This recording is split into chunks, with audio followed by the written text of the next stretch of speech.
Hello, everyone, and welcome to Picture This. Why am I on that side? There we go. Chad, it's always exciting when we watch the video montage and like one of the clips from the films that we will be talking about today, like is in the video montage. It's always exciting. Like when we did the Silence of the Lambs here, and I saw Hannibal Lecter. I'm like, we're going to talk about that. And we saw quite a few angry gents in that montage as well. How you doing, Chad? A new month. Even though we've seen you a bunch this month because this was the month of the subathon, and you were on Framewreck for Framewreck this, so we have seen a lot of you this month. But how are you now at the end of the month? Uh, Doing pretty well. Yeah, honestly, 1957 is going to be very interesting. I mean, the past 2 months we were doing Oscars and modern classics, and now we're back to pre-1960s classics. That's right. And this is quite a slate. Even, the ones that might not be talked about a ton are at least very interesting. And I'm Yeah. excited to dive into the well-known ones and the lesser-known ones to see if Yeah. which one reigns supreme, because we might have a lot of different rankings here. Who knows? And you say we, and we is not just the two of us today, because as we've seen, we are doing a crossover Framewreck this, where Chad comes on Framewreck to talk with me and Matt, and we have a guest on our show, which would make sense to be Matt himself. So it is Matt. Surprise, surprise. Matt is on Picture This. We've been teasing this for a lot of time, and we did do our Framewreck episode, so people knew this was coming. But Matt, here you are. You're officially here for your second Picture This episode. You've become part of the Two Timers Club, which is exciting. I believe you're one of three people. It's you, Dan, and Carrie. So that's pretty exciting. How do you feel being a two-timer now, and being the 13th juror here in our party of three as we talk about these five movies in 1957? I'm very excited. I'd like to thank the Academy, and no, I'm very excited. I love doing this show, getting to talk about good movies. I'll give it Yeah. It's okay. I would have pulled out a Dundee because that's what I have within. Oh, nice. That's the more prestigious award, honestly. I mean, I'm waiting for them to release the 85 Years of Dundee book, so I can have a different placeholder in the back there. But you read my mind, because as I was watching that montage, I was like, once I pop on, I'm going to ask him, how do you guys feel when you see one of the movies you're about to cover in that montage? See, I knew you were going to ask that, so I figured I would just jump the gun.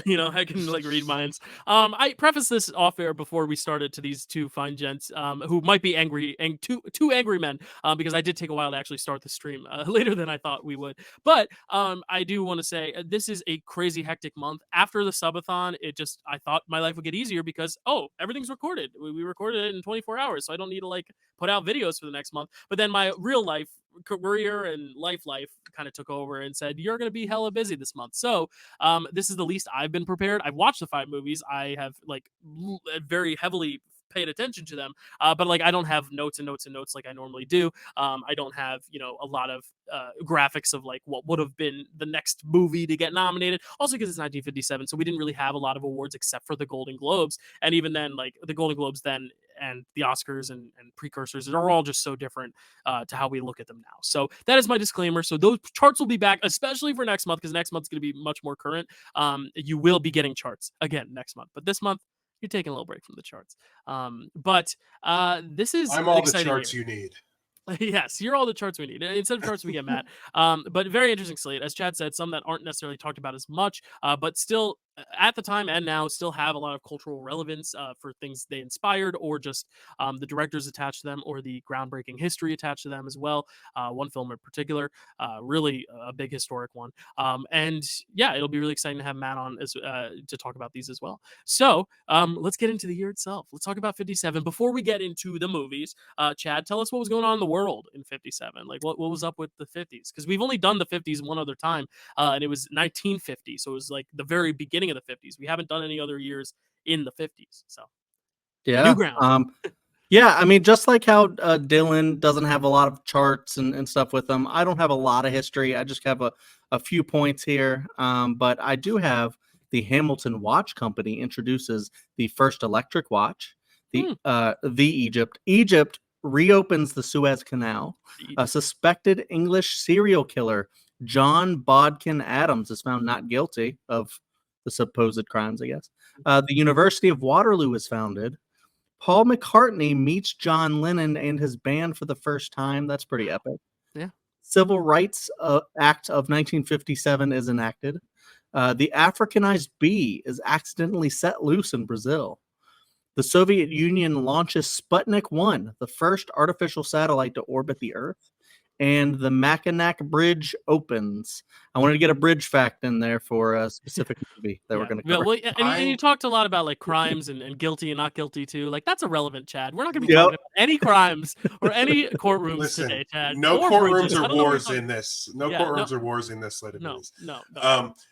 What's funny is I'm listening to you do that, and most of it I like know about, and I'm like, cool, that I've got. And then you come to the bee that got released into, and I'm like, I think I have to Google that after we're done. Chad, any notable births or deaths in 1957, or was no one conceived or died? That did not happen. I don't think there was a year that happened. But I will say I have quite a many births and a few deaths. Births. Not everyone on here is a good person, but John Lasseter, Steve Harvey, Frank Miller, Robert Townsend, LeVar Burton, Vanna White, Falco, Ray Winstone, Timothy Spall, John Turturro, Osama bin Laden, Marlon Jackson, Spike Lee, Paul Reiser, Daniel Day-Lewis, Richard E. Grant, Sid Vicious, Ted Levine, Cameron Crowe, John Lovitz. Oh, and then I said, be nice because I'm a good-ass mother liker, a.k.a. Matt's boy, Stephen Fry, Daniel Stern, Hans Zimmer, Ethan Cohen, Brad Bird, Nick Cave, Bernie Mac, Nancy Cartwright, Kevin Pollak, Dolph Lundgren, Colin Mockery, Andrew Cuomo, Sheila E. Oh, and then I was going to sing it, but I'm not going to sing it. I'll Make a Man Out of You, Donny Osmond. Yes. Steve Buscemi, Ray Romano, and picture this award winner, Michael Clark Duncan, although also Daniel Day-Lewis is one of those as well. Yeah, one of those 3 times or twice. Did we give him one for My Left Foot? I mean, it was the episode you were on, Matt. I don't know if we did. I don't remember. I think it was Daniel Day-Lewis. Because Tom Cruise got yours, Chad, for Born on the 4th of July. I think Matt and I both went Dead Poets with Ron Williams and what's his name, the Robert Sean Leonard. So yeah, I think we must have passed on Daniel Day that time, but he's definitely got one for Lincoln and Gangs in New York. So and there might be another 1 or 2 waiting in the wings for him, but he may be our most crowned person at the end of this whole run. And sadly, Chad, you do have to tell us about some deaths, and I know one of the big ones is in a film right here behind me. It's actually laying on its side, but a film we covered. But tell us, Chad, about the deaths. Sure. We have Humphrey Bogart, Bugs Moran, Elliot Ness, James Whale, Jimmy Dorsey, and Harrison Ford. No, not that one, but a silent film actor named Harrison Ford. I'm so confused. Well, because it's really funny that you say that, though, because I've always said like Humphrey Bogart is the Harrison Ford of the 30s and 40s, you know. So I think that's just an interesting parallel. But yeah, Humphrey Bogart. I mean, that was like a really big one. I think that's one of the first huge celebrity deaths of like that classic era of Hollywood. I mean, obviously there had been some prior, but like, you know, that was the star of the decade prior, you know, and even trickling into the 50s. So that must have been like a huge moment for pop culture. So it's very notable. Any albums birthed in that year, Chad? Oh yeah. Yep. I got a few. Blue Train by John Coltrane. Here's Little Richard by Little Richard. Brilliant Corner by Thelonious Monk. Saxophone Colossus by Sonny Rollins. The Chirping Crickets by The Crickets. Birth of the Cool by Miles Davis. Roundabout Midnight by Miles Davis. Johnny Cash with his Hot and Blue Guitar by Johnny Cash. After School Session by Chuck Berry. And Ray Charles by Ray Charles. There you go. My oldest son plays the trumpet, and he auditioned for and made it into the jazz band for next year. Yeah, that's awesome. That's awesome. So I've been playing a lot of Miles Davis around here because he played the trumpet. And, Miles Davis, also the source of my favorite Adam Sandler joke in Billy Madison. Another tie-in. If pee in your pants is cool, then I must be Miles Davis. Yeah, there's a lot of connectivity here between 1957 and the Razzies of the 1999. He doesn't know this, and he's upstairs, so he can't hear me. But we got him a record player and a Miles Davis record for his birthday, which is on the 28th, which is up next 1 month from now. I hope he doesn't listen to this. he's not going to listen. Yeah, and if you rewatch it back on playback, I'll put a little warning. But yeah, very interesting. Great. Jazz is flourishing. Obviously, at that time, I'm a big jazz fan as well. To talk about film now. Yes, Chad. One quick question. Was the album kind of blue?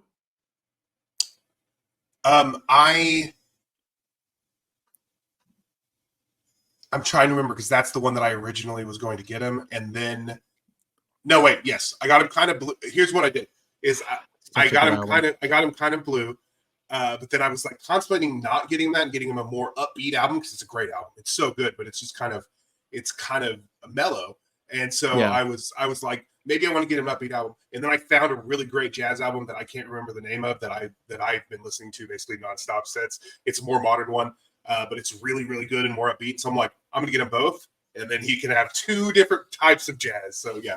Love it. Absolutely. Love it when you have three jazz lovers here on Picture. Sorry for geeking out over jazz. Check out Miles Davis if you haven't. Yeah. No. Damien Chazelle is actually going to join the chat in just a few minutes. So hey, if you have to hear about jazz, you need to hear it from three white guys. Yes, well, 4 when we bring Damien Chazelle in here because he's the expert. Right. But to talk about the movies, before we get into like the actual ceremony and the movies that we're talking about today, we have to, of course, pay our respects to those that were not announced on Oscar nomination morning. The snubs, the wannabes, the hopefuls, the tragic fallen angels, if you will, for 1957. Which there are quite a few heavy hitters. Matt, I always go to the guests first for these. Do you have any notable films from 57 that aren't these 5 that you would like to bring up? Just as I have a few, and I know you guys are going to want to talk about a few, so I'm going to leave some. But the big ones for me are all right. So Billy Wilder made 3 movies in 1957. He made Witness for the Prosecution, which was nominated. He made Love in the Afternoon, which is a good movie. I really like it, but it wasn't ever going to get nominated. That's just kind of the thing. And then Spirit of St. Louis. Here, hold on, buddy. The Spirit of St. Louis was also.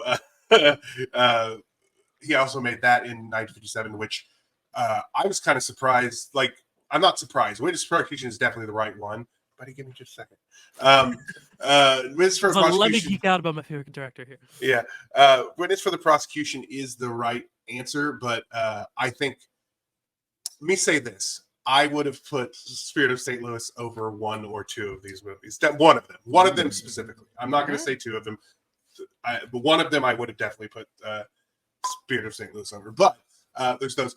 Audrey Hepburn is actually in Love in the Afternoon. And she did another movie that year, which was Funny Face, which, if you don't know it, it's got that iconic part, which is, I rather feel like expressing myself, and then does the little dance. So there's that. Those are the ones I really wanted to point out. There was a lot of good films in 1957, though. So yeah. Chad, what do you have for 57 notable films? Well, I mean, you've been hyping it up a little bit, so I imagine you're gonna have a lot more. But I have a few. I have the original 3:10 to Yuma, The Crucible, The Curse of Frankenstein. I think I have a lot of horror on here. Funny Face, The Incredible Shrinking Man, the Kubrick directed Paths of Glory, Sweet Smell of Success, The Undead, rest in peace, Roger Corman. Plan 9 from Outer Space, which I think is a Framewreck movie, correct? Old Yeller. That's what I thought. Yep. Gunfight at the OK Corral. Curse of the Demon. The Curse. I already said The Curse of Frankenstein. I put on there twice. And speaking of twice, my best picture worthy, I put Paths of Glory and The Seventh Seal, which I haven't seen either, but from what I've heard, they're probably best picture worthy. I just haven't seen any of the movies I just said. Well, Seventh Seal was the other one that I forgot. That was one that I was going to bring up because that segues to my big point. Because when I saw, so Ingmar Bergman, one of the greatest directors ever, of course, but arguably, if you look at most lists, his top 2 films, if number 1 is either usually The Seventh Seal or Wild Strawberries. Wild Strawberries also 1957. So he made probably his 2 best films. One of the best filmmakers of all time made arguably his 2 best films in the same year, and neither of them got nominated. I think that is like that would be like if Spielberg got nominated for neither Jurassic Park nor Schindler's List, because those are 2 of like the most notable films you think about when you think about Spielberg. Like it made me like break out in the hives when I saw that he made both those years. It made both those movies in that year. Also, An Affair to Remember, I put on my list because that's the other one. Yeah, because Chad and I actually covered the original Love Affair when we talked about 1939, I think it was. And then they remade it even another another remake, and they called it like Love Story or something like that. It was like Love Affair, and the Farewell, or An Affair to Remember, and then like Love Affair, maybe, I don't remember. I don't know. They Sleepless in Seattle is kind of that might be another. Yeah, it's a take on it. It's not. It's not they the all same kind of hit story the same at all, beats though, like the meeting on the building at the end type deal. Yeah, and then Paths of Glory, and then another one, Kurosawa, one of his greatest, Throne of Blood. It's that awesome iconic poster with like all the red, like that film didn't get nominated either. And then Matt kind of alluded to it with Funny Face. You both brought up Funny Face, but this was a really killer year for movie musicals for any other movie musical nerds out there. We didn't just get Funny Face, which is one of my favorite Astaire films too. Fred Astaire is amazing as well. We got The Pajama Game. We got Pal Joey. Elvis gave us Jailhouse Rock in 1957, and then one of my favorites, which is Cole Porter's Les Girls, or Less Girls. It's spelled L-E-S, like Les Mis. So Les Girls, which was actually the Golden Globe winner for musical or comedy. So that could have been like the next one in if there was going to be another one. But a lot of great movies from 57 that I think like kind of shows where we have progressed in terms of like what we award nominations to, because I think it's very doubtful that any Kurosawa or Bergman films would have gotten nominated at this time. But I think if you were to wait another 20 years, because we saw Chad and I when we talked about 1973, but we talked about on 1973 Cries and Whispers, which was Ingmar Bergman. So I think if you know, he had waited 2 more decades to release Seventh Seal or Wild Strawberries, maybe there's a chance one of them would get it. But Seventh Seal has probably it has one of the most iconic images in all of film. Definitely the most iconic image of 1957, and that's including the bridge blowing up and anything else in the Best Picture stuff. So that's the one that kind of that I was going to mention that because that one I really love. It's a film I really love, and it's been memed to death too. I mean, like Bill and Ted's A Bogus Journey literally borrows a lot from Seventh Seal. Buffy the Vampire Slayer. There's even a part where they think they're dealing with death, and Xander's like, if he asks you to play chess, don't do it. The guy's a whiz. I mean, hey, the influence of Bergman, man. But yeah, I just thought it was crazy. Not just that one, but those two. I'm like, those are like the top two. But honestly, that has an asterisk next to it because he's made like 20 like all-timers or more. But those are the films in 1957 to talk about. Fair to Remember was one that I meant to bring up but forgot because it's a film I really like. It's very good. Les Girls did win Best Costume Design at these Oscars. Oh, there you go. Yep.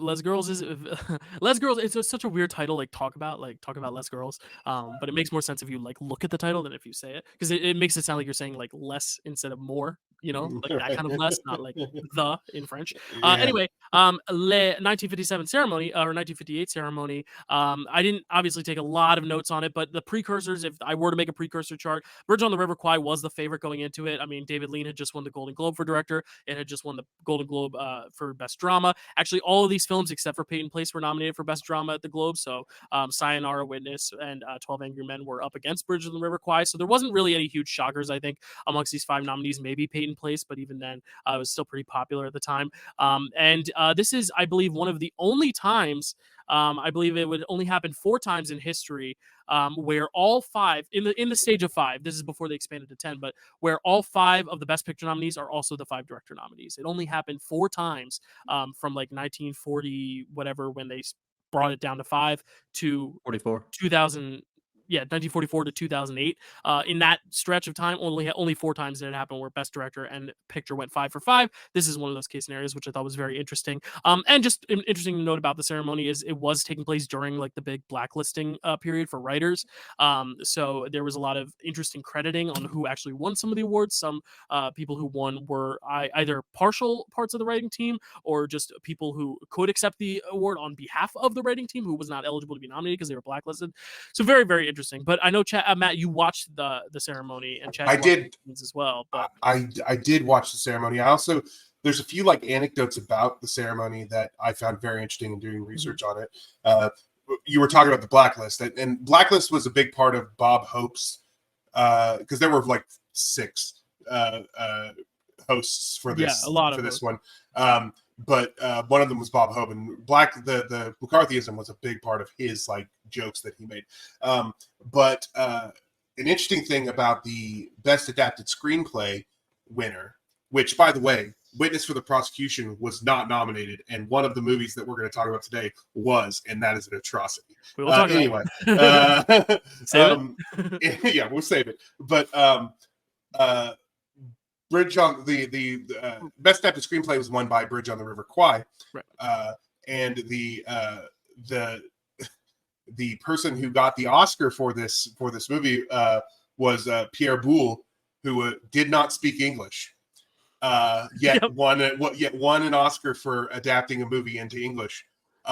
Because he was the original novelist, so it's based on the book by Pierre Boulle. So they gave him the award. Right, they gave him the award because the two people who did write it were blacklisted. Crazy. So they gave the guy who did not speak English the award, which I found interesting. Another kind of backstory I found interesting was that around this time, Lana Turner, she was in a bad relationship, abusive relationship. It was on and off again, blah, blah, blah. Her boyfriend, who was a mobster, by the way, was upset that he was not invited as her +1 to this ceremony. And then so a few days later, he comes to her house and is like getting bad and threatens her and her daughter. And then her daughter stabs him to death. Her teenage daughter stabs him to death. Did this happen after the Oscars or before? It happened after. It happened. I was looking into it. It happened. The Oscars were on March 26th. This happened on like April 4th. Like it was. It was really close to it. But yeah. So like her daughter stabs the guy, and then goes to this huge trial, and she was found not guilty. It was found to be justifiable homicide. So she was not, because she was threatened. It was self-defense. Yeah, it was basically self-defense. But it's just wild. But it became a huge scandal because you didn't really see stuff like that. A lot of drama around this Oscars is basically what we're getting at. That wasn't even involving the winners because the winners were very straightforward, and we'll talk about it in a bit. But an important statistic is that Peyton Place actually, for the time, tied the record for most nominations without a win for 9. It would then be passed by The Turning Point, which would then be tied by The Color Purple with 11. But it was at the time the most nominated movie without a win, which is interesting. I believe it still holds a record of most acting nominations without a win, because could be, yes. I believe I believe you're yes, that and Tom Jones. Oh yes, it's high with Tom Jones now. 5. Mm-hmm. But 5 acting nominations for this movie and no wins, which is it's a strong ensemble, and that's why we have the SAG Awards, to be like, here's the ensemble, because you can't just award everyone. It's kind of like the Oppenheimer thing. It's like, instead of nominating all 20 of the actors who are deserving, just give them the SAG ensemble, So I like that exists for that reason. But I did watch the award ceremony, and I just to quickly remark on the award ceremony, it was really funny. Like there's a lot of really funny, like Jimmy Stewart was the first host, and a funny thing with that they would never do today is that the presenters would come out and the host would just kind of hang out and talk with the presenters for a little bit, joke around with them. And then it would do the thing. Jack Lemmon was one of the presenters, or was one of the hosts also. So he was really funny and making jokes. A lot of it's self-deprecating stuff. And then Bob Hope, probably the greatest Oscar host of all time. Like, some of his jokes don't age as well now. Like, a lot of it doesn't age as well. But it was very funny. His jokes felt like they were anti-McCarthyism and anti-capitalism, but they also felt like maybe there was a little bit of making fun of the people who were blacklisted. So I'm not sure how it was, but it was still funny regardless. So and they ultimately had a very tough task, I think, because whenever you are in the midst of an atrocity, I mean, I think of the COVID year of the Oscars, you always have to kind of not address the elephant in the room, but also acknowledge that the elephant is there and not be ignorant to it, but also try to keep things moving and positive and upbeat, especially considering that afterwards, that whole murder case happened. And that's the biggest thing next to the what's her name from Once Upon a Time in Hollywood, Sharon Tate. The Sharon Tate scandal, that is up there with one of the biggest, Hollywood, because it was centered around Lana Turner, who was one of the biggest celebrities at the time. So that was such a huge deal. And actually, I think right before the Oscars, Elizabeth Taylor's husband, who was a major producer, Mike Todd, died in a plane crash. So there's just a lot of this weird kind of eeriness around the Oscars. So I get why they had all the hosts, and they had mostly funny people. I read somewhere that Donald Duck himself made an appearance as a guest host in an animated form. Chad, do you have any thoughts on the Oscars? Did you get to watch any clips? I mean, I just watched the one clip that Matt shared. That was the fun little song about not getting nominated. It's Great not to be nominated, great not to be nominated, great merely to sit here and relax. I just thought a lot of that was really, really, really well done. Cool. Yeah, I wish they that's great. would do more stuff like that. Yeah. These Oscars, but they're Yeah, just. I honestly feel don't like the bring out the Oscars talent, now, like- the biggest thing is that it's a little too rigid. It's almost a little too perfectly planned to where it's like there's kind of a fun nature to the host kind of bantering with the presenters a little bit before we get to the Yeah. presentation. You know, instead of making a scripted bit, instead just like let them like banter with the host a little bit, like have the host like talk to them a bit and like actually have it be a little playful, a little more fun. Because I think that's the thing that the Golden Globes did right, is it was more of like, we're not really here to be about the awards. We're here to like celebrate, you know, all of us in this room together. We're all friends. We all make movies together. We're all having a good time. But the awards themselves were the problem. Whereas the Oscars, it's more so the awards are good, and the problem is that it's a little too sophisticated at times to where there's no room for play. All right, everyone, it is time to settle into these 5 movies. We're starting with not the number 5, but the number 12, being 12 Angry Men. And we only have 3 of us here, and we're not that angry, but we're going to do our best to talk about it. Chad, tell us about 12 Angry Men. 12 Angry Men, directed by Sidney Lumet, written by Reginald Rose, cinematography by Boris Kaufman, music by Kenyon Hopkins, starring. There's a lot of people, a lot of angry men here. Henry Fonda, Martin Balsam, John Fielder, Lee J. Cobb, E.G. Marshall, Jack Klugman, Edward Benz, Jack Warden, Joseph Sweeney, Ed Begley, not junior but senior, George Voskovec, Robert Weber, and Rudy Bond. Synopsis. A jury of 12 men deliberate the guilt or innocence of a teenager charged with the murder of his father, based on 12 Angry Men by Reginald Rose. Yep. So where to begin? I mean, like, this is the one that I feel like most people watching this have seen or have at least heard of. Like, this is the one that has definitely like stayed in the vernacular, I think, more than any other film of this slate. But for good reason. You know, I think it's a film we all enjoy. So Matt, you are a guest, so I'll open the floor with you.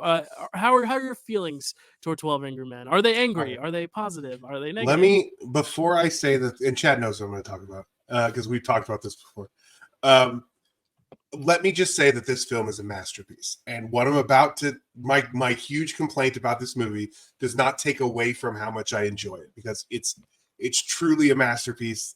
It's well written, well acted, well staged. It's just it's done very, very well. My issue is an issue I have in real life because I have a strong interest in the law, in criminal justice. Yes. And so I'm very similar to like Carrie when you guys talked about the verdict. Yeah. Like this is wrong, but I still liked the movie. Like that kind of thing. Like it was okay. There's 2 things that juror number 8, that's Henry Fonda, right? Yes. Okay, yeah. There's 2 things that juror number 8 does that are illegal, should have resulted in a mistrial, and have. This is my favorite part of every episode now, is like hearing what like the legal, like with Carrie last episode and you in this episode. Like, this is my favorite shit. So keep going. Sorry. Just So there's 2 things. Okay, so and I'm going to tell you what they are, and then I'm going to tell you why it bugs me so much. But when I so there's 2 things he did. First thing he did that you're not allowed to do is you're not allowed to gather your own evidence. The fact that he went out on the streets and bought a knife from that area, brought it into the jury room, and showed it to them is obstruction of justice. Like it is against the law. Really quick, I thought I agree, but not for the reasons you have. Like, your reason is that you're not allowed to bring in your own evidence. My reason is you brought a fucking weapon to the courtroom. Like, I feel like just in every courtroom, there's like so much security to make sure, because like you're in a very public setting and everyone like are there metal detectors outside security? Outside Not courtrooms? 1957. Maybe not then. Okay, maybe not then. But still, like, this man has a fucking knife. Like what if they got really heated? Like, we weren't that far from the and I guess Wild that adds West. to the drama, is the fact that there is a knife on the table. So if this were kind of a little bit more surreal of a film, like there may be a world where like one of them takes the knife and threatens the other, maybe. But I don't think this film was ever going to cross that line, because it's kind of staying in the realistic lens. But I guess the presence of the knife aids that drama, so I get it. But like, and I it get it. definitely. It's a Well, I was shocking gonna say, moment, too. really, yeah, exactly. And the thing about it too is it does come back up later, where it's like, you know, and he killed him with that knife. It's like, not that knife, Not that though. knife. Yeah, and so those are both really cool moments. the problem is you're not allowed to do that, and there's a Yeah. reason you're not allowed to do it, and I'll get into that in just a second. The other thing that he does is you're not allowed to perform your own tests. You're not allowed to test certain things yourself. So when he sets up that thing in the timer room with to the clock, the timer to see how long it would take for him to do the thing, the fact that so you're not allowed to do that. There's a reason you're not allowed to do that. It's similar to the reason you're not allowed to gather your own evidence and bring it to the thing, is because other people in the courtroom can draw opinions from that without those that evidence being cross-examined, without anybody having looked at it. And the thing with that is, and the reason it irks me so much, is because I'm a really big advocate for overturning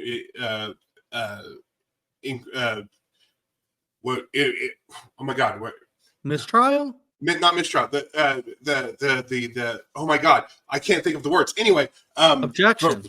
People incarcerated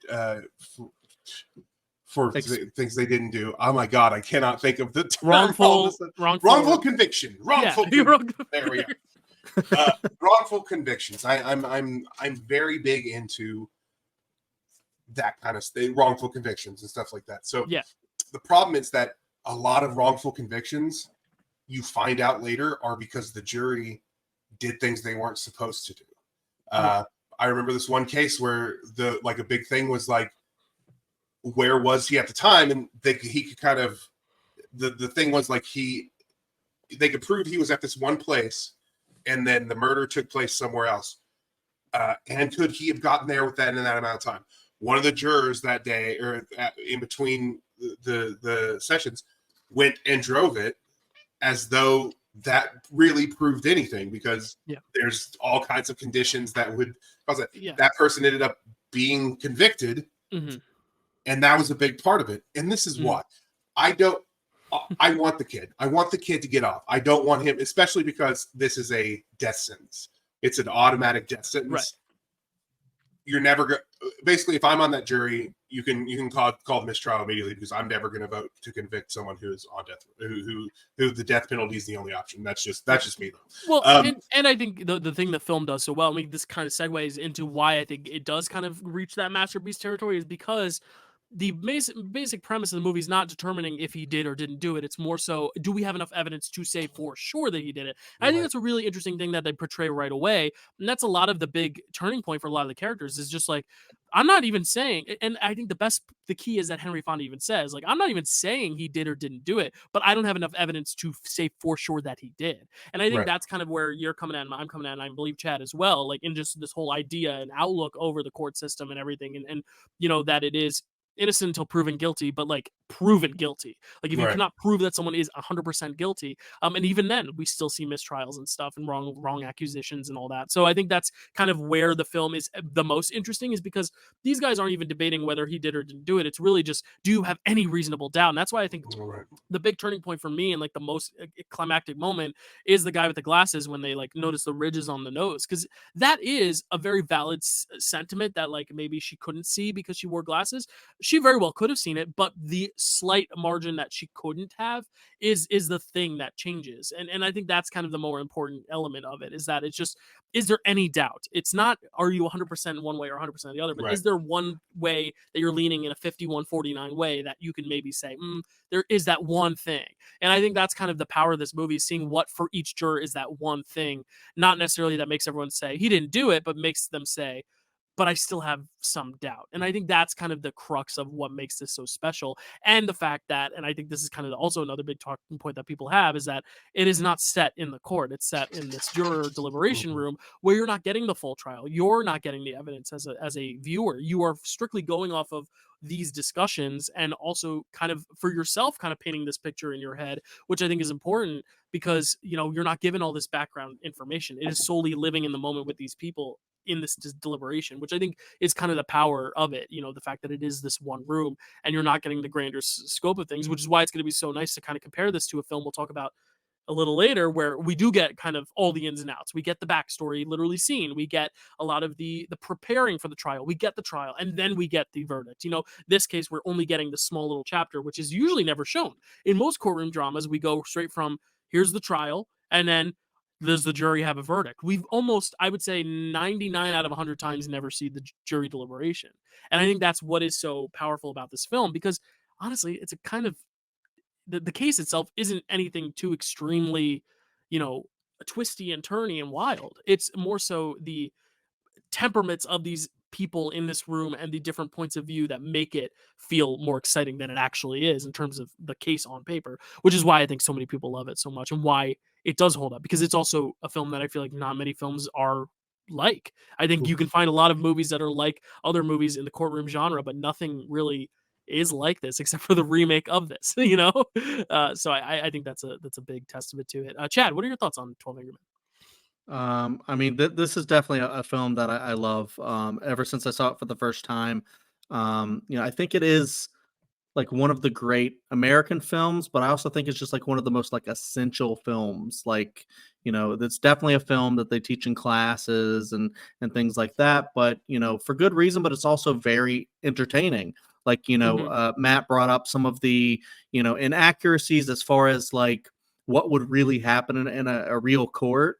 But let's face it, most of the time, what happens in real courts is not that exciting. So a lot of the times, with films like this, they have to kind of, change it a little bit, make the action a little bit more exciting, because there's not a ton of action except for like one guy getting restrained and, someone pulling out a knife and going like, I bought this, and, anyone can buy this, so that kid could have bought this. And while that would be enough to just end their run of being jurors. It does add a little bit of excitement. I mean, we'll talk about at some point A Few Good Men that has also a lot of like inaccuracies as far as like the military and stuff like that goes, and whatnot. But a lot of people just don't care about that stuff. I love that Matt is super into like legal theory and just how these things play out, because it is really interesting Well, I had to asked look you, at the Chad, legal on last system. episode, I told you, I said, let me know what Carrie says about it. Does Carrie have the same views as Matt does on this matter, or are there other things she noticed? Or I forgot to ask you? come Okay. through. We'll have for to you. have her comment But on this and let us know. I just real quick, I want to just to clarify, it's not the inaccuracies, it's how accurate that is, and it bugs me that the hero does it. That's Right. the So thing that the fact that that bugs it me. happens is normal. Like The it would be thing that normal for happens you is to do it. normal and leads to some very bad things. The fact that Right. the hero does it is the problem that I have with it. Right. Okay, go on, which sorry. is no, that's perfectly fine. And I mean that actually makes sense, but or what you said, but like it's also kind of interesting because like I think a lot of the times the most interesting heroes are the kind of flawed ones, the ones that will bring out a knife and you go, whoa, okay, I didn't expect that from this guy who's supposed to be like the savior of the day. But also, like you guys also brought up, he's not even the guy that's coming out like, I don't think he did it, guys. He's just saying, I don't know. I just want to talk about it. He might have did it. Yeah. And so he's not even like good from the start. He's just like neutral. Right. Well, and I he's think just also like- the thing is you're also casting Henry Fonda, who until 1960 with Once Upon a Time in the West was always the good guy. Always the He was maybe always not the always white- good, but lawful. He was always the one who was like not the center of the. I mean, we watched the Oxbow incident, Chad and I, for 1944, and it was or 43, and it was very much like he wasn't necessarily culpable in the bad stuff, but also wasn't necessarily the hero, but also was very much an observer, and then had that like really big recollection at the end. It wasn't until later where he would like dive into some meatier villain roles, which I think is the most fun Henry Fonda because it's like very against type. But I think he's also just like almost like a Jimmy Stewart, where he's just such a like charismatic and just earnest guy that it almost makes it hard to not see the goodness in him. But I do see your point, Chad, where it's like he's just saying I don't know. He's not necessarily even trying to fight for this kid to necessarily get. I mean, he is essentially fighting for him to live, because no one should die. But it's also just the ultimatum of it all, of like not necessarily knowing not necessarily knowing, and I think that's the beauty of it. But I think Henry Fonda being that role makes it come across like he is a lot more heroic, and because juror number 3 is so antagonistic to him that it really does for the audience make it to where he is the hero. But I would even argue he's not even the best guy in the room. Like I think juror number 2 is probably the sweetest guy in the room. He's he's the one I would like get a cup of tea with. Voice of Piglet, John Fielder, who I love. Yeah, like I think it's really interesting, and that kind of goes to my other big point of it is that the ensemble, each juror is so different, which I also love. It's like everyone has their own personality, and it's one of those things where actually the first time I saw this film, not this film, but this play, because it's based on the play, as Chad said, the teleplay. I saw it because the play is 12 Angry Jurors. It's not 12 Angry Men. At the time, 1957, usually men were the juries, so like that's why this is called 12 Angry Men. But I saw it a stage production at a high school that my mom directed, where it was 12 Angry Jurors. So you had men, you had women, and the juror number 8 was a woman of Indian descent, and juror number 3 was a black woman. And I think that just added such an interesting tint to it too, where this text is just a very great canvas that you can build upon if you were to like remake it with either women in the roles or people of color in the roles, because one person in the role as a different type of casting could kind of contextualize the whole thing. And I'm wondering, if you cast Henry Fonda as 3 and Lee Cobb as 8, how does this movie change? And I think that's the greatest thing about this film, is that I think because the actors are who they are, that makes the jurors who they are, because they bring a lot of themselves into the role. Like juror number 2, is he as kind of timid if you don't have that actor in the role? And I think that's kind of the fun nature of this exercise, is that, you know, this is who they pictured in each of these roles, but I would love to see these roles kind of taken on by other people, because I think it is such a cool malleable outline that could have different context if you were to switch around the actors playing them, because they would bring their own energies to the role, which I think is really cool. But it also feels like each of these roles is written for these actors at the same time, which is kind of a beautiful marriage, which I just think is very interesting. Well, yeah, and definitely great thoughts there. But to add to that, like I feel like the movie having only just angry white men, I think, is actually like a very good thing for the movie. Right, yeah, because then you like, can look at it from a toxic masculinity angle as well.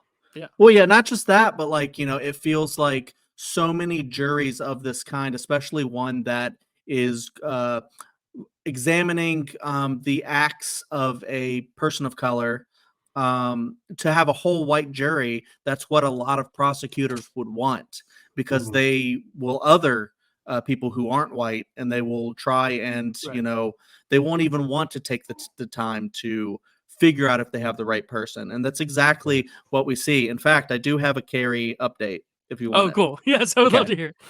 So Carrie said, so that whole case would be a mistrial because that one dude brought the knife Yep. and brought it in and went snooping through the neighborhood. Juries are only supposed to consider the evidence presented, as Matt said. But she said it's still a great movie legally, because it shows how messed up our system is, that without him doing that, the kid probably would have gotten convicted. Okay, Yeah. so can I take this second to Sure. because I feel like it's all being pointed at like Matt feels this way. No. So no, I do feel that way. Yeah. But I do still want to say a lot of this, what she said exactly, what you, Chad, those are the things I was going to bring up. How everything else about how this movie plays out makes up for it, and that's why it's a masterpiece. Like the fact that it shows how fucked up the legal system is. I love that. That's one thing that you guys had both mentioned, but I need to just kind of co-sign it, which is that I love that it's not from a is he guilty, but is there reasonable doubt. I love that's how, because that's how it should be. That's how a jury should be operating. They shouldn't be operating off of emotion. They shouldn't be operating off of anything but the evidence they got, and do you have a reasonable doubt? And so I love that's how it goes. So yes, so all of that stuff you guys were talking about is what makes this movie great, and what kind of makes that stuff kind of not affect the movie for me. Right. But again, it's all about the problem with those things is how it has negatively affected innocent people in the real Right. world. Yeah, like it's your problem is with the legal system rather than Yes, the exactly. movie itself. And the movie is Yes, reflecting exactly. something So in a way, like there's a lot, but it just adds to the problems with the legal system that the movie points Yeah. out. It's just the movie doesn't really point it Well, out. yeah, and I think having the hero be the one to do it is honestly an interesting thing, because then you also have that like kind of notion of even the guy who means well the most of everyone, like the one who truly means well and kind of gets the whole assignment most of, we just need to see if there's a reasonable doubt, is still the one kind of going through these measures. And I think And that I makes it like even more that, complex. except Yeah. the film does not bring it up. If the film had brought it up, that would have been a great point. However, the film treats it so the casual audience goer watching it who doesn't know anything about it Mhm. is like, yes, that's what you've got to do at a trial. Right, true. Like true. but I can wipe all that away with all of this stuff. Let me just read my first note here, because it's about the very beginning of the film, and I think it frames exactly what this movie is supposed to be. And so basically, you have this person of color sitting on the sitting. There's a prolonged shot of the accused as the jury is headed to deliberation. They stay on him much longer than you would expect some of them to stay on him. It's so well executed because it ensures that you feel empathy for him before you hear any of the evidence. Yep. You want him to live before you hear what he's to be accused of, any of the evidence to the contrary. Like it forces you to feel empathy for this person before anything else, because it's just this boy, this kid. And that's the thing too. It's a kid, and I think the greatest thing about this film, we've said a lot of the greatest things about this film. There's a lot of great things, but one of the greatest things about this film is also the fact that, like, as the film goes on, it feels like they add even more and more on top. Like they layer it very well to where, like I think the whole death sentence thing, they don't even mention death sentence until a little later on. And like, if you're rewatching it or just know how the legal system works, but like, as soon as they get to the point of like saying like execution and death sentence, it kind of just ups the stakes even more for the audience, because you're reminded, like they give you good reminders throughout of exactly what's on the line and what's at stake and what each character, in their personal stakes is on the line too. This one man who has this connection to his family, and that's what's driving him, and also the racist angle. But then the one guy who just wants to go to a baseball game, who's just kind of being selfish. You really check in, and every single scene just kind of progresses things in a very interesting way that both ups the stakes for the characters themselves and for the audience witnessing it, because you realize how much is on the line, and even when you start to forget it, you're reminded of it, which is, I think, really, really good. But it does start, like you said, with that prolonged first shot to really bring us into it, because again, we never hear his voice. Right, we never hear from him. We other than the jurors, we only hear the judge and the bailiff, right? Like those are the only people that we hear from in this movie. So the another point that I was kind of thinking about while watching this movie is that we need the jury to be impartial, and that's kind of what this whole thing is. Can we get them to a point where they are impartial and just considering the thing? As viewers, it is not our job to be impartial, and I think that's the beauty of that opening scene when they make us feel empathy for him because they need us to be on the side of juror number 8. And we don't have to be impartial. We need to be rooting for him to make it through. So right, because I think this film, if not, could lead to a lot of kind of problematic discourse. If not, like there could be a lot of people who would watch the film and say, that he was guilty or not. And I think that's what's important, is that they kind of tell you without telling you. They're like, even if he's not guilty, or even if it's not sure that he's not guilty, at least we're not telling you outright that he is. And I think that's very interesting. Yeah. There's a line in this movie and it's the kind of line I like to point out from old things, especially when I'm watching something from the 90s and the people, basically Gen Zers or boomers in those movies, do something that millennials, my generation, get accused of all the time, and being like, they never did that. And I'm always like, but they did. You watch Friends, every one of them wants to be their own individual. Like, and like, it's like they do everything in Friends that my generation is accused of. And the reason that we do it is because we watched Friends. But there's a line in here that it's just tastes so good, which is, when the old men are complaining about things and says, "Do you ever hear a kid call his dad sir anymore?" This was 1957, and they were already complaining about how kids these days, and it's like their kids are going to go on and complain about the kids these days saying the exact same things, like talking about how they don't have respect anymore for their elders, when the truth is it's all the same. Like we all have it's just the canvas is different, but the paint is the same. Like it's the same picture. It's on different canvas. And I think that's led to why this film is so enduring and has held up well over the years, is because you have those moments of kind of connectivity where it does feel like these characters are almost speaking in the modern voice, even though it's not. It doesn't feel dated in that way. Like I don't really think anything really feels dated except for I've never been on jury, so I don't know, but like they're not using an iPhone, they're using a watch. Like that's really the only thing where I can think of where it's like a clear separate, and it's in black and white. Like that's the only clear evidence of like, this is a very different, and the talk about the movies, obviously, but there are elements that are dated, but it doesn't feel stale, is what it should. No, I know what you mean. What kind of woke bullshit was it when they all stood up from the table during the racist rant and turned away from him? Like, come on, keep your politics out of my politics movie, Right. Like, no, I agree. Like, there is a timeless nature to it that makes it feel real. And even though, we don't dress the same as those guys, and we don't have the same experiences as those guys, we could be those guys, and that's the thing. Like that's the thing. I will ask, who are your favorite jurors? Because I mean, we're not talking performances, but like, who is your favorite juror? We'll start with you, Chad. Who's your favorite? Because I think everyone has like a favorite juror. I'm trying to think of the different numbers, but I will rattle off 3 that I really like. Well, of course, I really like juror number 8 for starting the whole thing, the whole movie. I also love it's like the kind of soft-spoken, kind of nice guy with glasses. I really like him, where he's just like, well, I don't know, like it might be, he might have a point, kind of a deal. And then I also really like the really old man.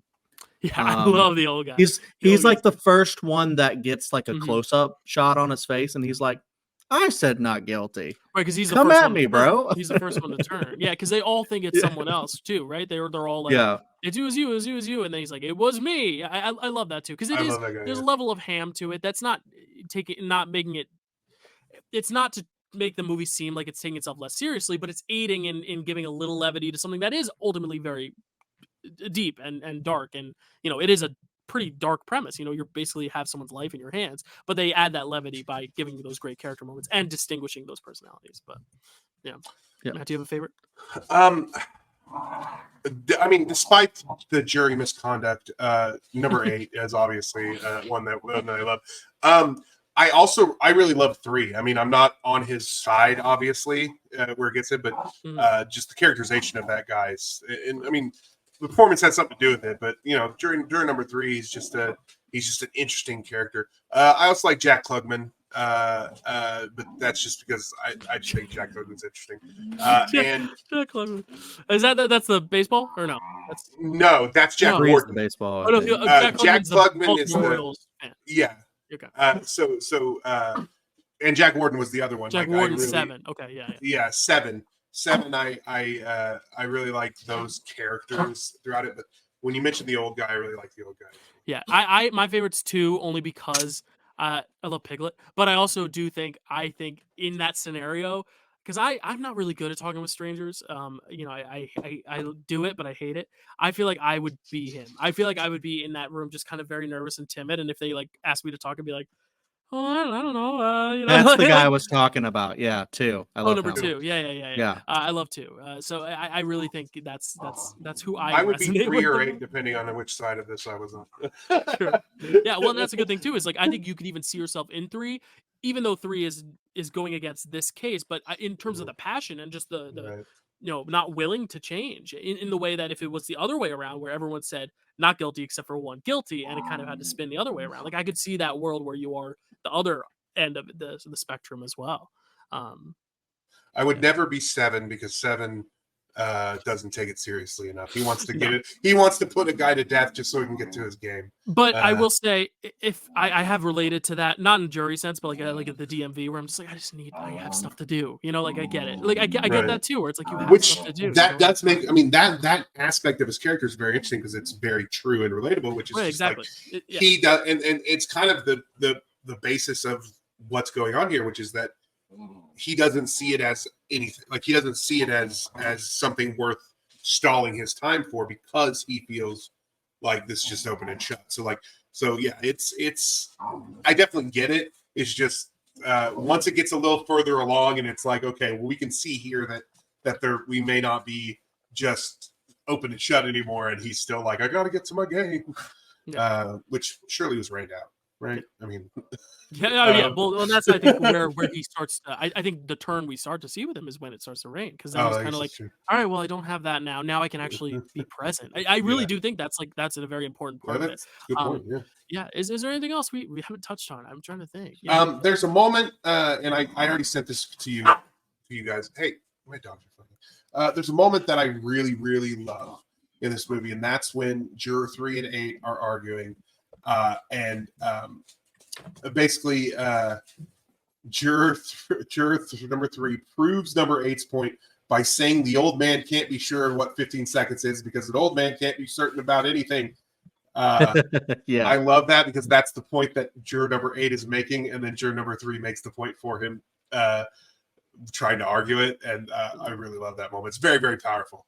It literally makes me cheer sometimes when I get to that part. But, I don't have anything else for this one. I'll go on a little bit now. How you talked about juror 8 coming in and kind of like proving the point a lot of the times, I think is the best part, or one of the best parts of the movie, because just like how you brought up in the beginning, like the whole thing where he's dragging the leg and just trying to like say, like, could that old injured man have done all of that in that time? Could that old man have heard things? Could she have seen this stuff happen through that train? Let's do the math here on the 10 seconds with the train passing by and the visibility of everything, and seeing him run down the stairs. Like, could all of that have happened realistically in this scenario that everyone is claiming, or is all this just witnesses, with their eyewitness testimony is like not even that accurate and stuff? And then so he like demonstrates all this stuff just to test it and just to see, and I actually didn't know that was against the rules to test it and stuff like that. But even if it is, visually in the room, I think it totally works, because it's like, to change minds, you really have to go into it with, something like, look at this. Like, does this seem like you can? And then some people are like, I still think it. And then it's like, you really have to help them along.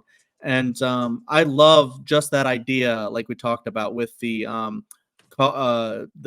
reasonable doubt, where you're just like, look, we can't, definitively say that we think that this kid did this because of all these little things. And I love how things keep just coming up. And it's not all juror 8. A lot of the times it's other people that will bring, wait a second, I saw her messing with her glasses that whole time, and stuff. And so people keep contributing and stuff like that. And I love how you get a little bit of, you think about My Cousin Vinny when you think about the glasses thing. Yeah. I definitely do, for sure. How all these movies are kind of connected. And Matt brought up the scene where they all turn their backs on the racist man. And that's definitely one of my favorite parts, because it's just, with someone like that, that's all you can do is just kind of shame them and just go, you're not even worth our attention. Well, and one thing to touch on that is also the visual language, which we haven't really even talked about. But the fact that this is one room and there's only so much you can do, yet they still make the most out of it. They make it where you can feel every bead of sweat when it gets warm, by the way they use the sound to make the fan, where you can hear the fan and the water droplets when it's raining. And also this scene that you're talking about, where each one, it's a very interesting angle where this guy's facing, inward and everyone else is kind of facing outward. Like, it's a really interestingly well choreographed and directed film as well in the way they use Yeah. the space in this small. Because like apparently, you know, at the start he does a lot more wide shots and stuff like that, and then as the tension goes and people are slowly turning, and Yeah, it there's starts almost the condensed. action is Yeah, is like doing more close-ups and stuff like that. almost And I like just they're coming together as a unit in a way. right? They're not as divided or not as And widespread. I would say that as they go from being a jury to being 12 Angry Men, is how that Yes. works. And- I do want, just real quick, I do want to mention, because you're talking about the angles and how they use the visual language on that. To be honest, if I had my druthers, I would have removed the bathroom scenes altogether. I would have only kept it in that room and that one shot at the beginning in the courthouse, I could and see then that. the one where they end. I think beginning and ending out of the room is good. I think But that once they're in the room, stay in the room. but once they're in the room, stay in the room. Don't put the bathroom scenes because I feel like that almost gives them Almost gives feels them like a an little bit intermission for the escape. audience. Yeah. Yeah. And also, one thing I'll say about seeing it on stage too, the first time, is that you don't even see the beginning or the end. It's all voiceover off stage. It's almost like a prologue. You hear kind of, and now you will all, the jury will, and then the show opens, lights up. They're all in the room, and then lights come down as juror 8 leaves, and it's just juror 3, I think, is the last one left in there, or maybe it's the other way around. I think it's juror 3, at least on stage it was. Then juror 3 finally leaves the room, and then it's just an empty room, and then on the voiceover you hear, and the verdict is, and I think it's a really cool way they do it on stage, because not a lot changes between stage and film, which is why I think it's one of those great screenplays that doesn't need to change. It's more so what the actors and director bring to it and the way they stage it and perform it, which is why I think, Chad, you made such a great point of like the fact that they are white men really makes an interesting comment on the way jury systems are maybe not always fair to those on trial, being a person of color, especially a kid of color. But also, I think it's cool that it can be recontextualized. Like, what would happen if half of these people were women with the same text? But like, how does that just change the very basic mechanics of how they communicate? And I think that's what's cool about the script, is it can flourish in so many different ways depending on who's acting it, even if it is still 12 men. But like, when they remade it decades later, how does that change just with those personalities? Because they're all just such different personalities, which I think is really cool. I mean, especially if you look at like just like listen to like enough true crime podcasts, you can see just how important and vital jury selection is. And if you know the defendant is black, you don't want to have a lot of people of color on the jury, because you want to have the whole otherism come into play, the racism, and that's what we see in the movie where the one guy's like, oh, and they're all like that. They don't want to do that. It's always other. It's not there. It's not even like a person to him at some point, because they all act like this kind of a deal. And when you hear people who are bigoted in that way, we will talk like that about certain people and stuff. But ultimately, I just wanted to say, one of the big reasons I love this movie is the power of groupthink is very strong. And when you're all people that come from like kind of a same kind of background, and you're deliberating against a person that you don't have a lot of shared experience with, you'll probably have a lot of group thinking like, yeah, he probably did it, whatever. It's, not anybody I know. So why should I care? And then it comes down to the one person to say, you know what, I want to talk a little more. I just think that's so brilliant. Because it's so hard to stand up against groupthink and the common narrative that everybody wants to paint. And then the one person strong enough and brave enough to say, I want to talk. I know you're all going to be angry at me, but still, I'm angry too, I guess. And right. And like you guys already mentioned this, but I do love that. I feel like you can apply this to like anything. It just feels such a, like you guys said, timeless classic movie that really just represents our legal system in that this is how it should be. And it's not always like that. Most of the time it's probably not like this, where they just go, yeah, he probably did it. So, right, because they even open the form and it's like, all right, well, so we'll sit around, we'll talk for a few minutes, we'll take a vote, and then we'll be out of here. Like it's very matter of fact, which is kind of crazy. Cool. Any last thoughts from our three cheery gentlemen here? Just one last thought, and that is that if I were presented with the evidence that the main witness saw it from the building across the street through the windows of a moving L train, I would have had reasonable doubt immediately from the beginning. There you go. There you go. Well, the Oscars had some doubt because they only nominated it for 3 awards, but it also didn't win any actually. So I was going to say but unfortunately, it's only nominated for 3, doesn't win any of them. Best Picture, Director for Sidney Lumet, and Adapted Screenplay. But you know what wins a ton of these little so little gold statue called Oscars was The Bridge on the River Kwai. So Chad, why don't you tell us about the film The Bridge on the River Kwai? Sure. The Bridge on the River Kwai, directed by David Lean, written by Carl Foreman and Michael Wilson, cinematography by Jack Hildyard, music by Malcolm Arnold. Starring William Holden, Jack Hawkins, Alec Guinness, Seisu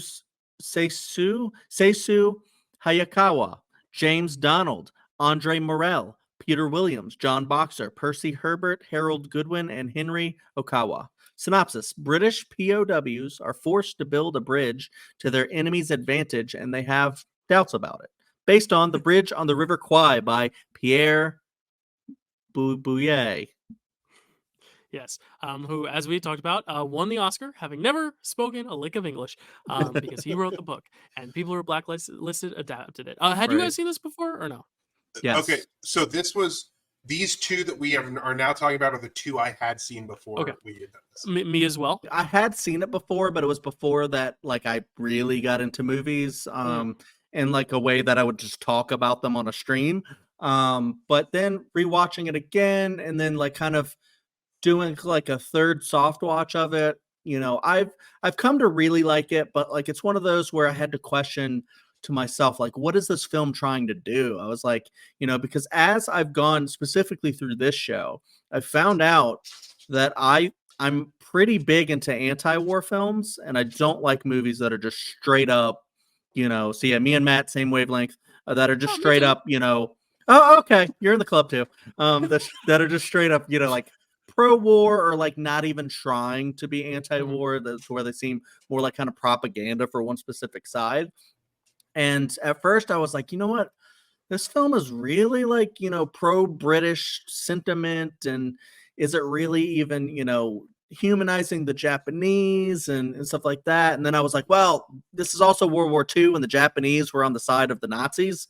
So I don't know how much you want to humanize, that military force. But then rewatching it again, I was like, you know what? I think it actually does do a good job of everything that I was just saying.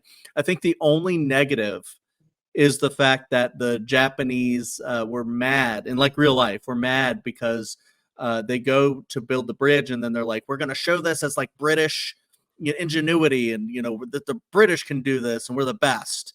And then the Japanese, they're building it wrong, and they just don't know what they're doing. And the Japanese are like, hey, wait, our engineers are actually really good. What are you talking about? That doesn't make any sense. And the fact that this movie is basically all fictitious. This isn't based on very much, the bridge exists, but it was not built this way. Right. Is there a River Kwai? Have we seen it? I haven't seen it. But yeah, I mean, I do think it's a great movie. It's one that I had to watch a couple times to really vibe with it. Mm-hmm. Although I will say, no matter what you think about the movie as a whole, one of the most epic third acts. Oh yeah, the third act, it's freaking amazing. I'll say right now, I watched this for the first time. Alan's gonna love listening to this because he thinks that American history classes are just watching movies. But I watched this in American history class. It was world history class. But yeah, same with Gandhi, same with Schindler's List, all these films. But I watched it, and I remember, it was over the course of 5 days because it's a long film. But I just remember when that final act happened, I think the way our class was structured is we had just started that final act before class ended, and we had to finish it the next day. And I was like, this is, and I think that's what started my hatred for watching films in shifts, because I was like, oh no, it's happening. Can I stay late? Can I stay after school? It was 8th period. Can I just stay like Mr. Hurley? But no, I did not stay. But I think that last act, it's almost like you're watching it and you're like, this is good. This is very interesting. These kind of communications, British, Japanese, just the opposing views, the kind of where they see that they're alike. It's a very interesting film. There's a lot of interesting stuff at play. But then at the end, you're like, oh, okay, this is why it's one of the greatest movies ever made, because of this. Like it is cinematic craft, I think, at its peak because they built it. I think that's the coolest thing is they built it. You know, there's no CGI, there's no models. They built it and they actually fucked it up the first day. Well, the day where they're supposed to film it, I actually read that they fucked it up and had to redo it because something happened with the train. I'll read it right here. Actually, I can't find it. But I will find it and I'll let you know. But Matt, tell us about the Bridge of River Kwai, and then I'll tell you the funny story about. Well, real quick, just to add to that little point, and then I'll let Matt go. Is that when I saw that happen, the bridge collapse and the train fall, I was like, well, I ain't doing 2 takes on that one. That's just one take right there. I found it though. The filming of the bridge explosion, this is from Wikipedia, was to be done on March 10th. Of 1957, in the presence of the then Prime Minister of Ceylon, I don't even know what Sri Lanka, I guess, and a team where they filmed it, and a team of government dignitaries. However, cameraman Freddie Ford wasn't able to get out of the way of the explosion in time, and Lean had to stop filming. The train then crashed into a generator on the other side of the bridge and was wrecked. It was repaired in time to be blown up the next morning. So the train crashed. The bridge did not explode, so they didn't get it in time, but the train did crash because it didn't fall, obviously, so it crashed on the other side. So they were able to remake the train to then run it again in the morning and film it, which is why also all the actors seem a little on edge, just because they're all on edge. Just amazing. That's the stories that you hear that you're just like, that's the movies, the magic of movies. It's like, it really is just that communal effort of making sure you get that perfect shot because you probably don't have another take on it. And if you need to get another take on it, you need to build another fucking bridge. Like you can't just say, all right, well, stand in front of this blue screen and talk to this tennis ball, and then you'll be in a 50s diner in Attack of the Clones talking to Dexter Jetster when we put this in post in 2 months. Like, no, it's not that. Sorry to Attack of the Clones. I love that film. But Matt, thoughts on Bridge on the River Kwai? Okay, first of all, Alan, we didn't watch any movies in my history classes when I was in high school. That's just Dylan's teacher really liked that, I think, is what happened. But I will say, as a child cinephile and a teenage cinephile, I had seen a lot of historical movies, so it did add context when I learned about them in school. Right. But we didn't watch them in my classes. Anyway, for this movie, this was the second time I'd watched it, and I'm like Chadwick, which was that I had seen it a long time ago, and then we watched it again for the first time in a long time this time. So, and I'm also like Chad in that, and I was actually going to bring this up, and he brought it up before I could, which is that I'm definitely more into Thin Red Line than I am Saving Private Ryan. Like 100%. That's you keep saying like Chad, but I'm right here too. I agree. Well, but Chad Dylan, you've been there the whole time. Chad brought it up, and that's why I said. No, I know. So for me, it's like I like my war films to critique war, and that's just the way I am. This one didn't do that really at all, and so that's. Let me just say, me before I get into this, let me just say, I also think this is a masterpiece, despite the issues I have with it. From an art perspective, like you could hang this movie on my wall, and I would love that. Like I would look at it every day. I'll get you a framed picture of that bridge. Don't worry. So from an art standpoint, this is a masterpiece. As far as the movie, like my enjoyment of the movie goes, though, it does take some hits in its feelings about war, really, and really its feelings on. It feels almost elitist, this film, because his whole thing. Like, I love that he isn't trying to give in. Like, he doesn't want to give in. The Colonel, the Al Guinness. I love that he doesn't want to give in, and that whole thing where he has to be in like solitary and all that. Like, that's some cool like movie stuff, and I enjoy watching that. He only cares about his officers having to do manual labor, not about the fact that they have to do the manual labor. And in fact, by the time they get to the point where he's out of the thing, he's basically sold his officers off as well.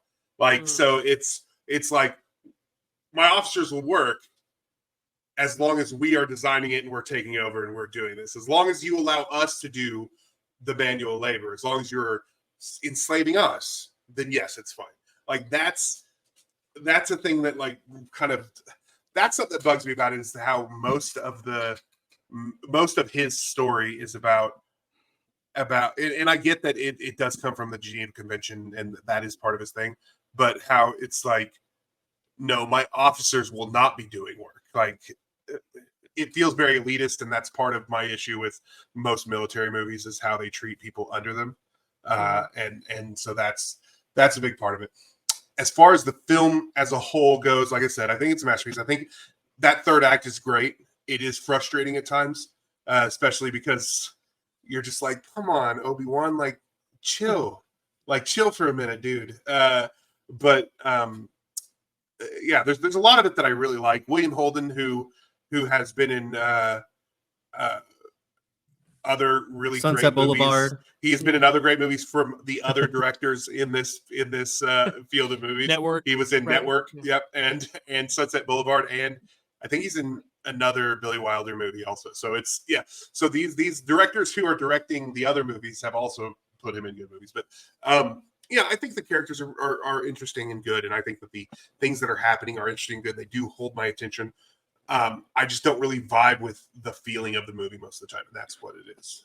So I just wanted to kind of add on to that point where, because the first time I felt that, or the first time in a long time I felt that, then I kind of rewatched to kind of re-examine it just a little bit, and I kind of got a little bit of the anti-war sentiment when this man who is so like adherent to the rules, like you said, really gets into wanting to build this bridge, and then it becomes not for the war effort or for, because he's building a bridge for the enemy, but it's also like, he's like trying to show like the British ingenuity and stuff like that. But then he's also trying to kind of do like show his legacy. He's trying to do something like, I've come to the end of this road. I'm like towards the end now than the beginning. And I realize I haven't even really done anything.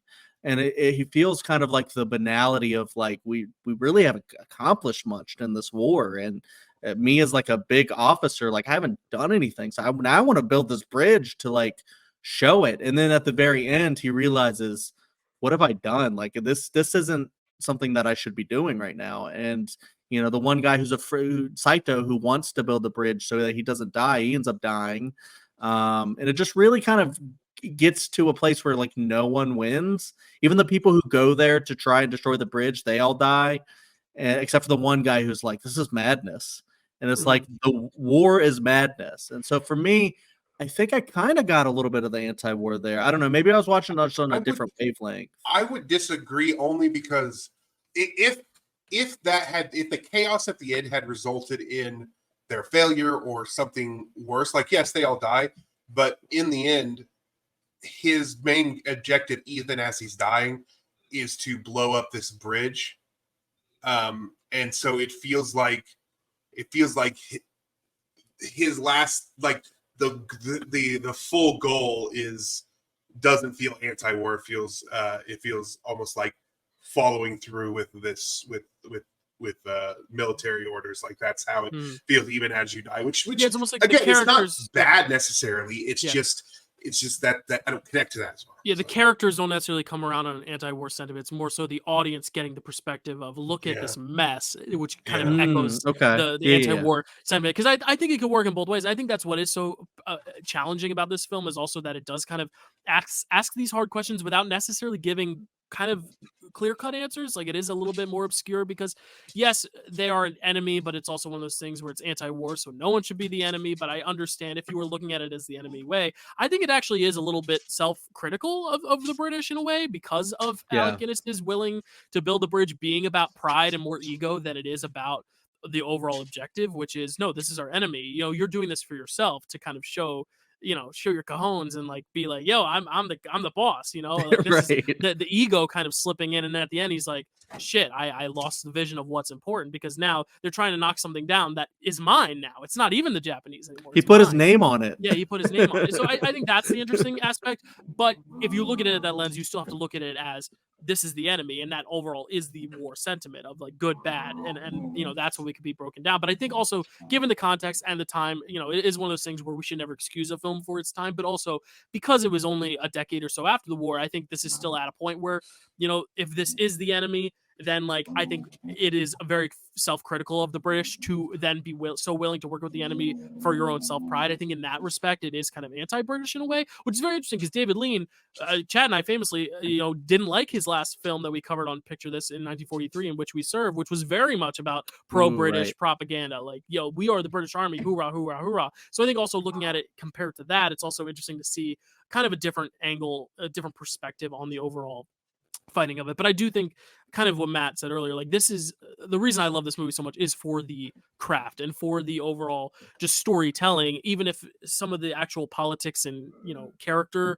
choices are a little questionable. I still enjoy the action playing out because it does still keep me engaged, and I think they do such a good job in making these conversations feel important, even the ones that feel like very kind of side conversations. Like I love the moments where he's just meeting with the what's his name, Saito, I think, Saito. where they're where they're just sitting and sharing tea, and there's like kind of that tension of like wanting to like start killing each other but also not, because you realize you're more alike than you thought, and I think that's also kind of in a way an anti-war sentiment too, of like you're fighting someone but you, for all could very much think the same way as them, but you were automatically told that this has to be your enemy, that you have to be so different.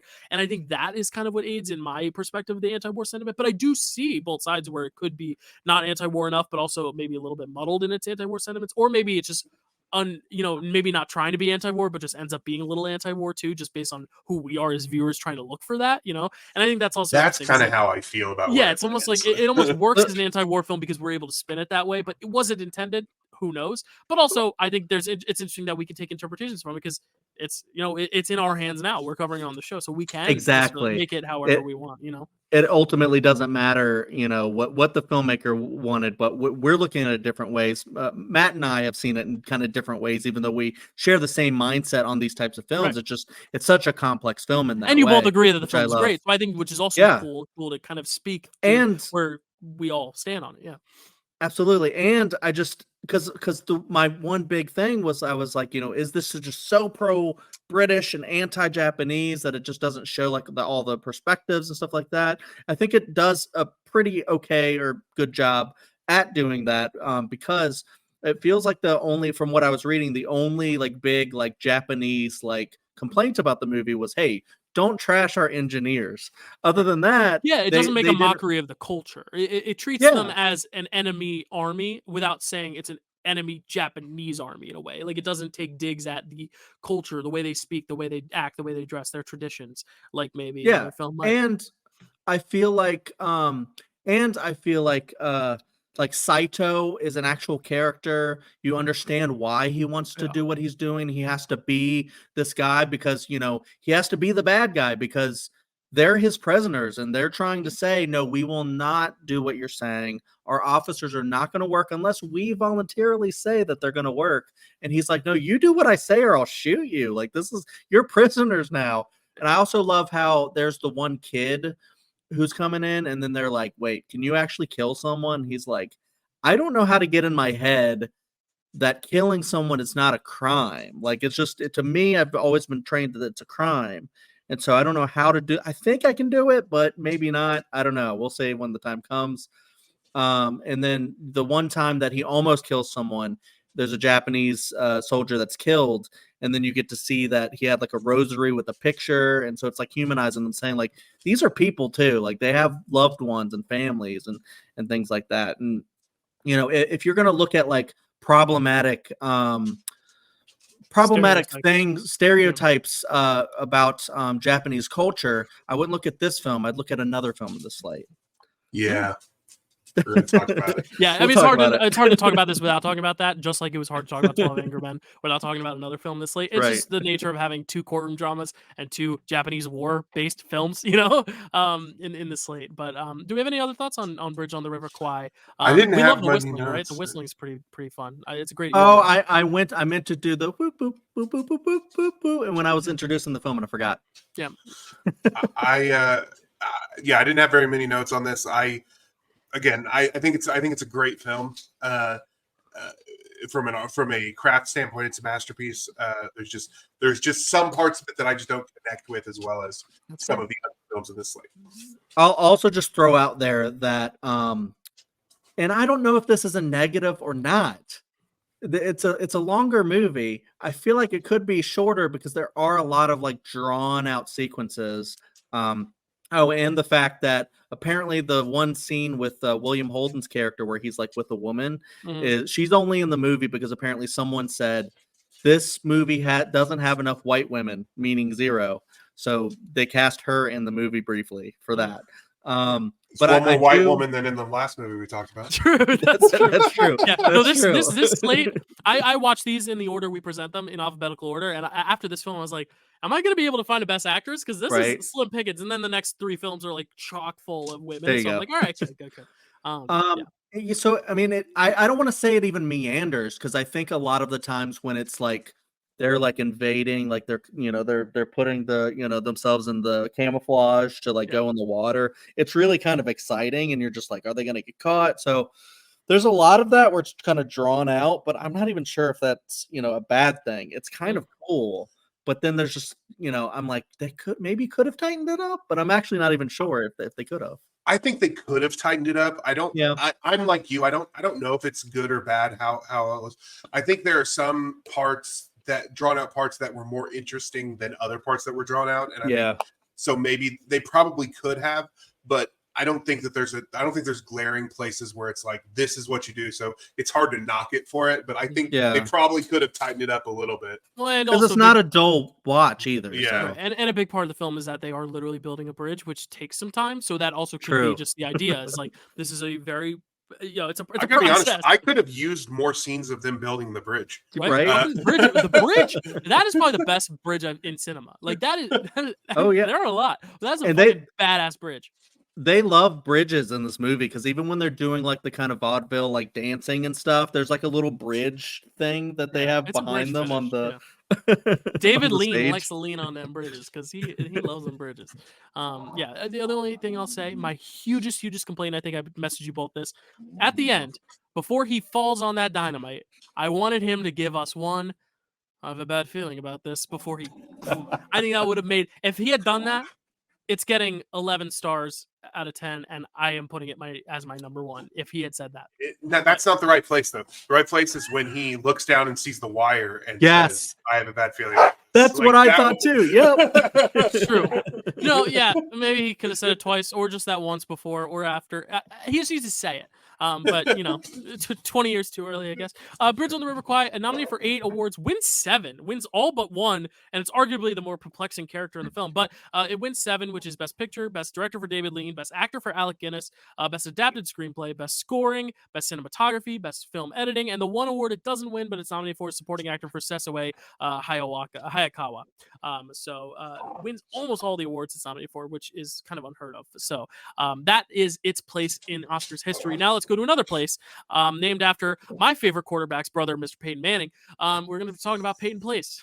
Peyton Place, directed by Mark Robson, written by John Michael Hayes, cinematography by William C. Miller, music by Franz Waxman, starring Lana Turner, Diane Varsi, Hope Lang, Lee Phillips, Arthur Kennedy, Lloyd Nolan, Russ Tamblyn, Terry Moore, David Nelson, Barry Coe, Betty Fields, and Mildred Dunnock. Synopsis: residents of a small New England town called Peyton Place experience homicide, suicide, incest, sexual assault, and moral hypocrisy during World War II. Based on Peyton Place by Grace Metalius. So you thought you knew courtrooms, you thought you knew World War II. Get ready for this, baby. Matt, open us up here. Oh, that. Okay. I'm opening you. Start the discussion. Sorry, I feel like I'm at a doctor's office. Open up like a surgeon. Open it up. No, bend over.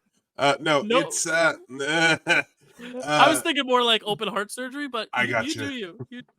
I was not excited to watch this movie at all, especially when I went to it and found, oh wow, this is almost as long as Bridge on the River Kwai, the war epic I just watched. And this is I watched both of these in the same day, so it was like, oh god. I was not excited to watch this movie, but guys, let me tell you, it did not take long before I was in love with this movie. I love this movie. It's so weird because it starts out, my feelings on it start out like, okay, it's not super interesting what's going on.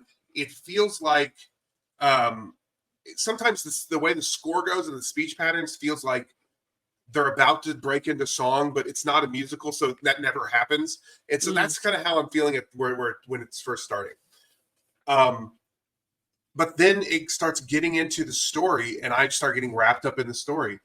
And then suddenly this becomes the Challengers, Saltburn, Babylon, whatever one you want to call it, the horniest movie of 1957 by 1957 standards, of course. Right.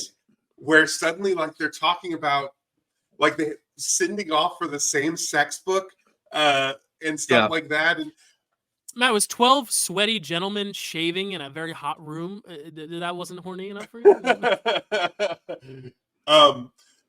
So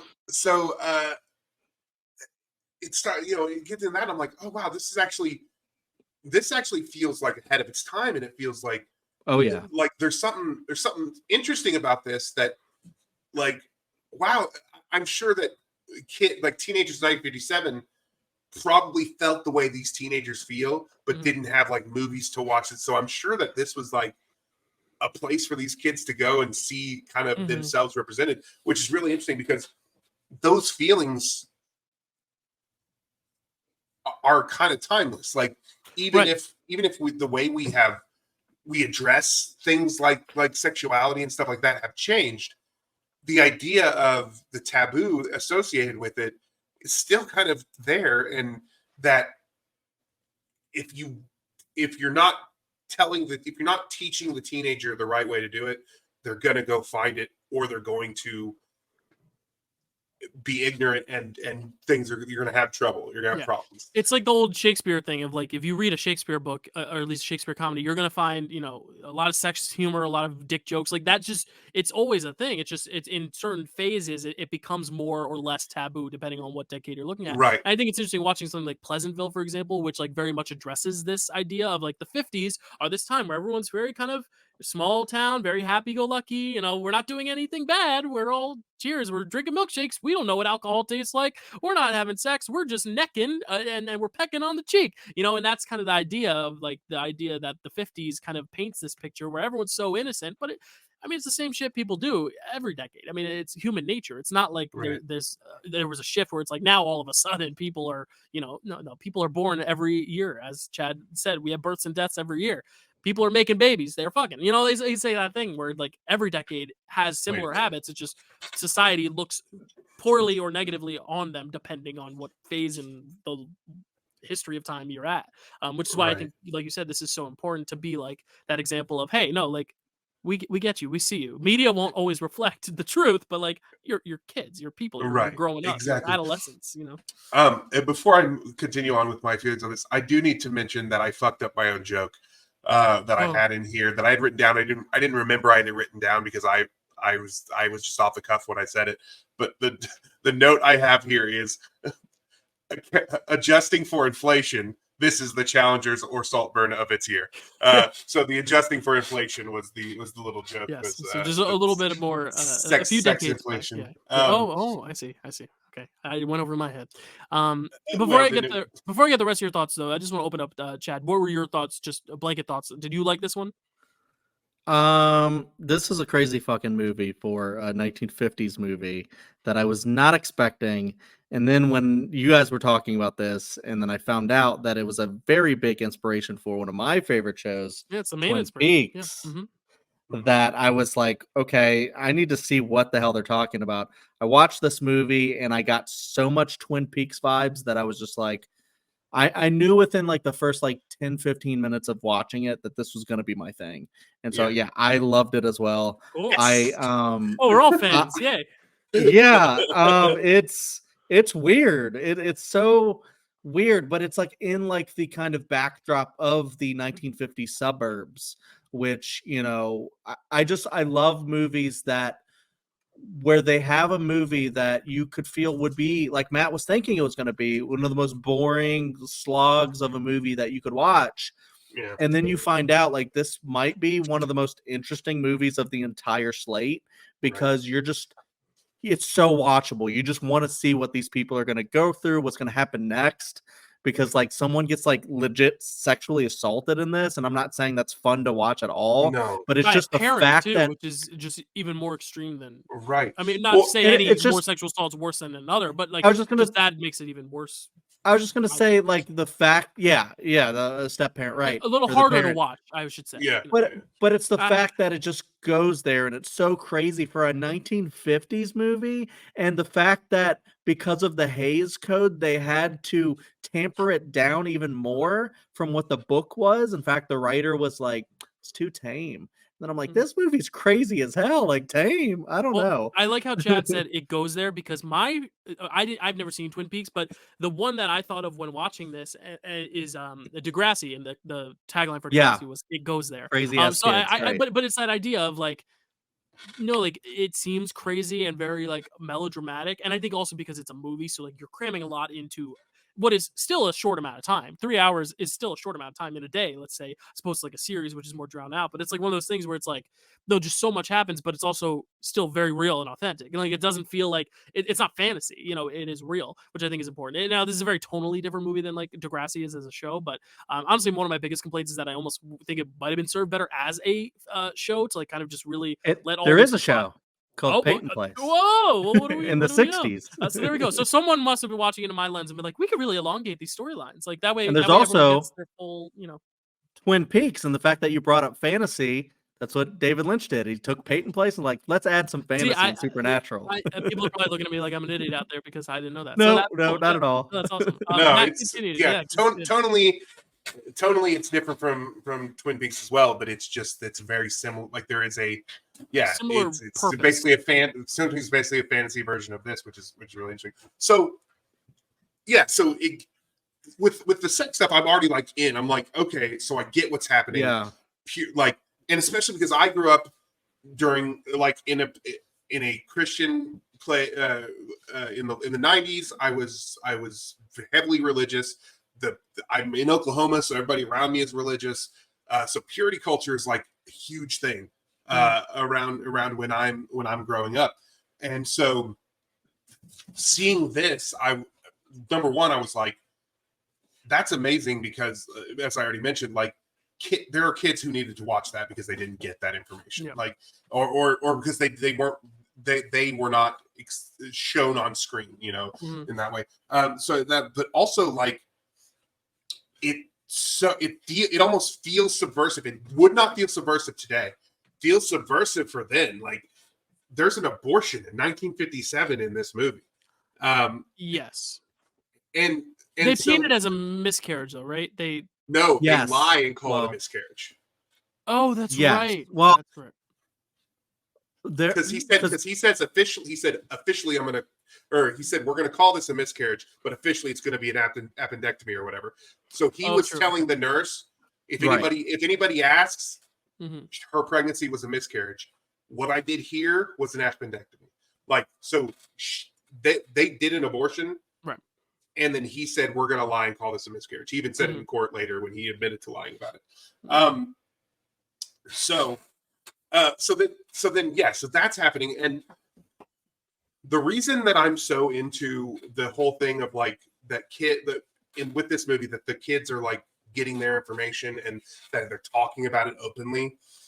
And when I brought up the whole purity culture thing, I live in a state, Oklahoma, that still to this day allows abstinence only education for sex education. In fact, it's the recommended thing by our state school board. It's abstinence only education. I don't think that they have passed any laws saying that's the only thing they can do, but they've tried. So, and that is so dangerous for kids because you're not getting the proper information, and kids are not gonna abstain no matter how hard you tell them to. Like, and even if they choose to abstain, it's the idea of at least making sure they know what the other options are. Should they, not? Right. I think that's the problem, is because every kid has the right to abstain. It's just, it's just we also need to make sure they're educated if they don't. Yeah, exactly. Because I am living proof of a teenager who said he was going to abstain who did not and was not properly. I did not have a pregnancy situation or anything. I did have scares, but I'm living proof of that person who said that they were going to do that, and then when it came time, I was not properly educated. So it was. So that aspect is really important to me. Then you get this sexual assault, and it's like, what?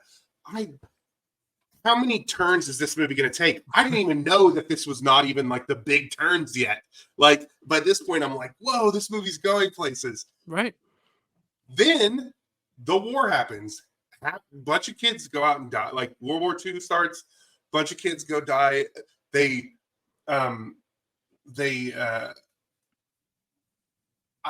I did not think I would care as much as I did that Rodney was killed in action, because I didn't think I cared about him. But when they showed his plaque on the thing and they were adding his name to it, I was like, oh, Rodney, I knew that guy. That guy. Oh, no. Rodney from high school. I was a little surprised about Rodney, just that I cared so much about Rodney. But again, it's the way that this movie had been built up to this point, where you were kind of learning these kids, and by the time he gets to that, even if I wasn't like a fan of Rodney in the movie, I did feel like, oh, that I knew that guy. Like I knew that guy from this movie. Like so,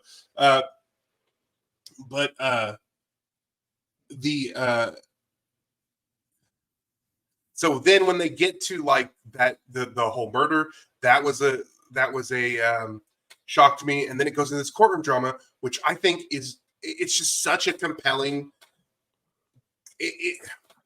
I'm gonna have to let you guys talk, because my mind is like racing with all these things. Well, I think that this is the thing, is the movie, and this is my biggest criticism of it, and why I think it could be I already said it, which is I think there's so much going on that it almost would have been nice if this was more of like a series to kind of flesh it out, which they did apparently. But my thing is that it is so much going on that it is at times a bit overwhelming, at least for me, also because I think a lot of just by nature of the casting of the time, a lot of the girls look alike, a lot of the guys look alike. There's not a lot of diversity in look, at least, to where I had to keep kind of remembering, okay, who's with who's this? She's the daughter of this person. Fair. She's a friend with, and I think that was my biggest thing, is I needed a roadmap for it, but that's not necessarily a fault, because also at the time, these are big enough stars to where you're like, oh, that's Hope Lang, that's Arthur Kennedy, that's Russ Tamblyn, aka Russ Tamblyn from Twin Peaks. But it's like one of those things where, it's very much, I think once you have that roadmap, it's much easier to navigate. But that's my own problem as a viewer. But do you watch with subtitles?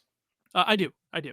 Yes, which helps. That made it easier for me on this one. Yeah, but they say their names a lot. Don't have the names saying the dialogue. It's more so right, but they like say, like, the characters say each other's names a lot. And in this movie, that already helps a lot. Yeah, but it's also just the idea of also just a lot of storylines happening at once. But I think the courtroom drama of it all is, I think, the most important element of the film, because all the loose ends and all loose threads come together. And I think that's what's important about the courtroom, is that's where you get the stuff with Lana Turner, with conjunction with the kids' stories and all the other war stories. Like, I think that's where it all accumulates, because you need that.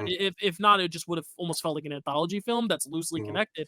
And I think the courtroom drama is what kind of grounds it all and keeps it all connected to where it feels like this is a town-wide thing, and it plays into the idea of it being called Peyton Place. It's about the town, because it is a small town, and it's about how everything is connected in a way.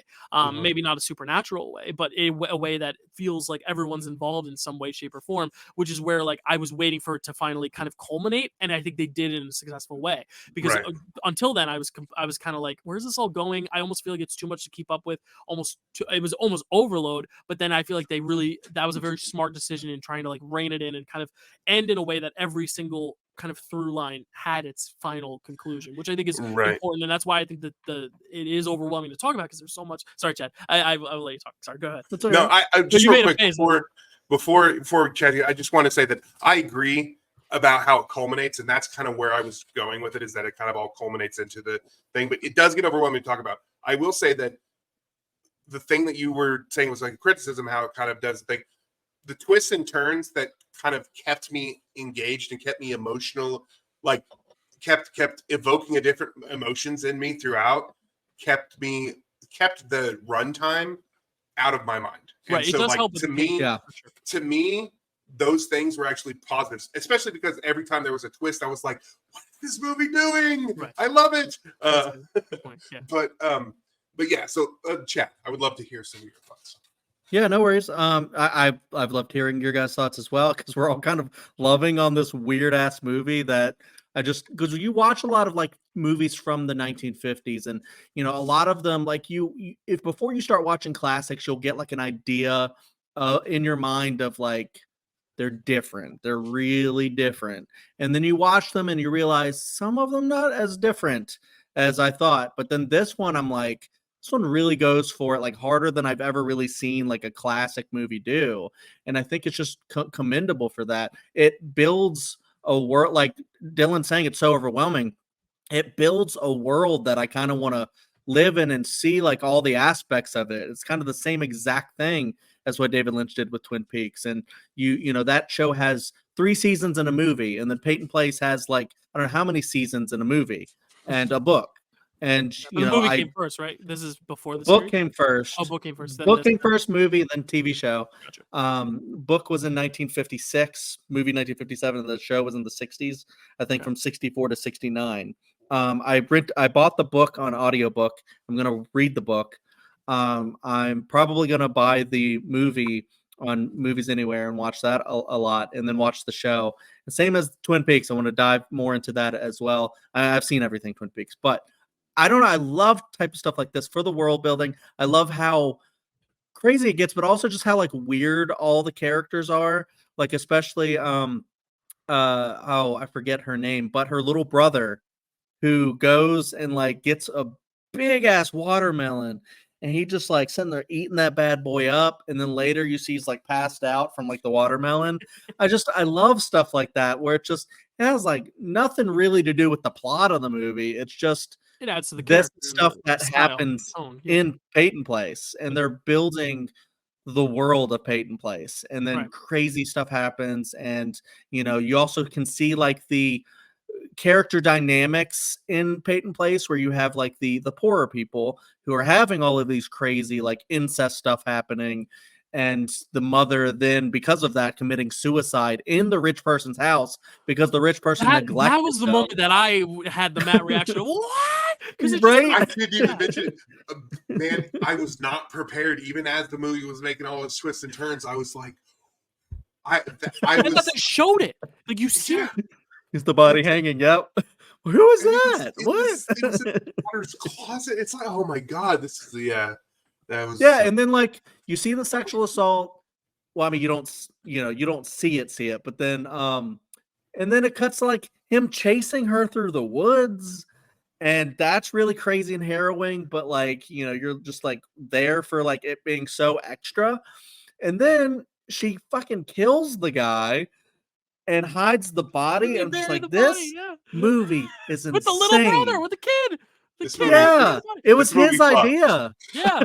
No, movie this honestly feels like like when I would watch Degrassi as a kid. And I think also kind of what you said about Peyton Place really quick, Chad, about the atmosphere of like just kind of setting up the town.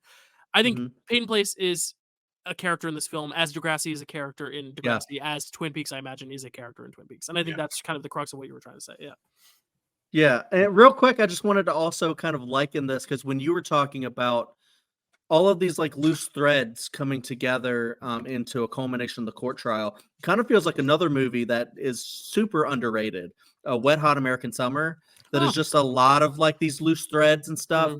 And then it comes into like a talent show at the end. So I feel like, that's kind of I don't know if like Peyton Place set that kind of thing where, bring them all together at the end. But I think it does a really great job at it. I also did want to touch on the thing that Matt was talking about earlier about the sexual repression and how I've dealt with that in my life for some things as well, like Matt was talking about for him, and to kind of see that on screen too was like really cool. The idea, like girls like sex just as much as guys do. Like when she said that, it's like that, especially for the time, must have been like really like risque to even just talk about that stuff. Like Matt was talking about the sex books and right. Well, like when you said that, like they had to cut a bunch back for the Hays Code, it reminded me that I was like, I'm surprised this passed that. Like, this is the cut back version. Yeah. I will say, doing a little bit of research for the book, because I was like, well, how hard does the book go? And then this is tame compared to the book. And then I was like, well, the book apparently for some reason has a lot of racial slurs in it. And I was like, Oh. I know, right? That's my exact like, oh, why? I'm just Yeah, like, I did what is read this one of book? the only criticisms with the New York Times one that I found was that it is very whitewashed because there's a lot dealing with race in the book. So Okay. I think that's just another Wow. element where I honestly think if it were made like nowadays, like we could even add that element, and that's where I Yeah. think a series would help it out too. But and I'm Yeah. not saying it's not a great movie. It's just I think maybe a series would have helped. Maybe we can go further, and that's why I'm glad there is a series that exists. I'm very glad I said that without knowing there was a series that existed. This is where not doing research really helped me because I kind of feel like a genius because I feel like I was like, oh, they should make a series, and they did. I always feel like if I were alive in '57, that I would have also helped contribute to that idea. And So, and it's also just a fun idea that the creators of Twin Peaks all like screened it together somewhere, and then they were like, "This is the template upon which we will build Peyton Place, the yeah. masterpiece." See, I didn't know that until you mentioned it just then, and Mm. that it was based on it. And now that you mentioned it, I keep thinking back things. It's like, okay, I can see that. I can see how this is related. Yeah. Well, specifically, when you look at when I was watching the very harrowing stuff between it's not Shirley, Shelley, Shaylee, the Selena. one Selena, and her is it her just her father or stepfather? It's her stepfather. Okay, so when Although I'm they have the same watching, last name, so I don't know. It's yeah, I don't yeah. know. When I'm watching that whole scene, I'm just thinking about Leo and Shelley in Twin Peaks. If you've seen Twin Peaks, you know what I'm talking about, where it's just a very problematic, stuff, but like that, you could see that happening in real life and, in an area like that, I guess. But, Yep. especially with like poor communities and stuff like that. But, you know, uh, I don't know. I think I was primed to love this one. Yeah, It's crazy as hell. any other thoughts on Peyton Place?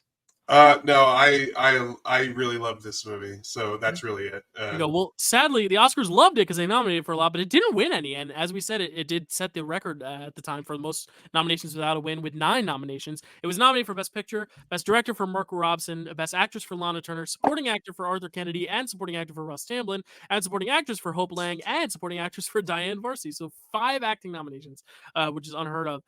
Adapted Screenplay and Cinematography. Well, unfortunately, Peyton Place, we must unfortunately bid you farewell. We have to say our goodbyes, our adieus, our adios, our bon voyage, or as we like to say here on Picture This, sayonara. Chad, tell us about Sayonara. Sayonara. Top 10 Directed by Joshua Logan, written by Paul Osborne, cinematography by Ellsworth Fredericks, music by Franz Waxman, starring Marlon Brando, Patricia Owens, James Garner, Martha Scott, Miko Taka, Miyoshi Umeki, Red Buttons, Ricardo Montalban, Kent Smith, and Sue Young. Synopsis: against the rules and prejudices of his superior officers and the military, U.S. Air Force fighter pilot Ace Groover marries a woman from Japan. Based on Sayonara by James Michener. Yes. Sayonara. This is the one that I think we all kind of came into this slate knowing that this had the most, I don't want to say controversy around it because there's a lot of stuff it did well. But also just like a lot of the stuff that I think we look at almost when we were talking about Bridge on the River Kwai of like some of the maybe depictions they did well. In this sense, I think this is one of those films that you can point out where a lot of people have criticized some of the things it might not do so well in terms of depictions, because it does very heavily focus on the Japanese culture, which I think at this time, but really any time you have like a person not of color making a film about color, but especially about a race or ethnicity that is very commonly characterized or made a stereotype of, I think there is a very interesting discussion to be had. So that's just kind of like my blanket disclaimer before we get into it, is we are going to be very critical of those depictions. But I do think there's a lot still that this does well, at least personally in my opinion.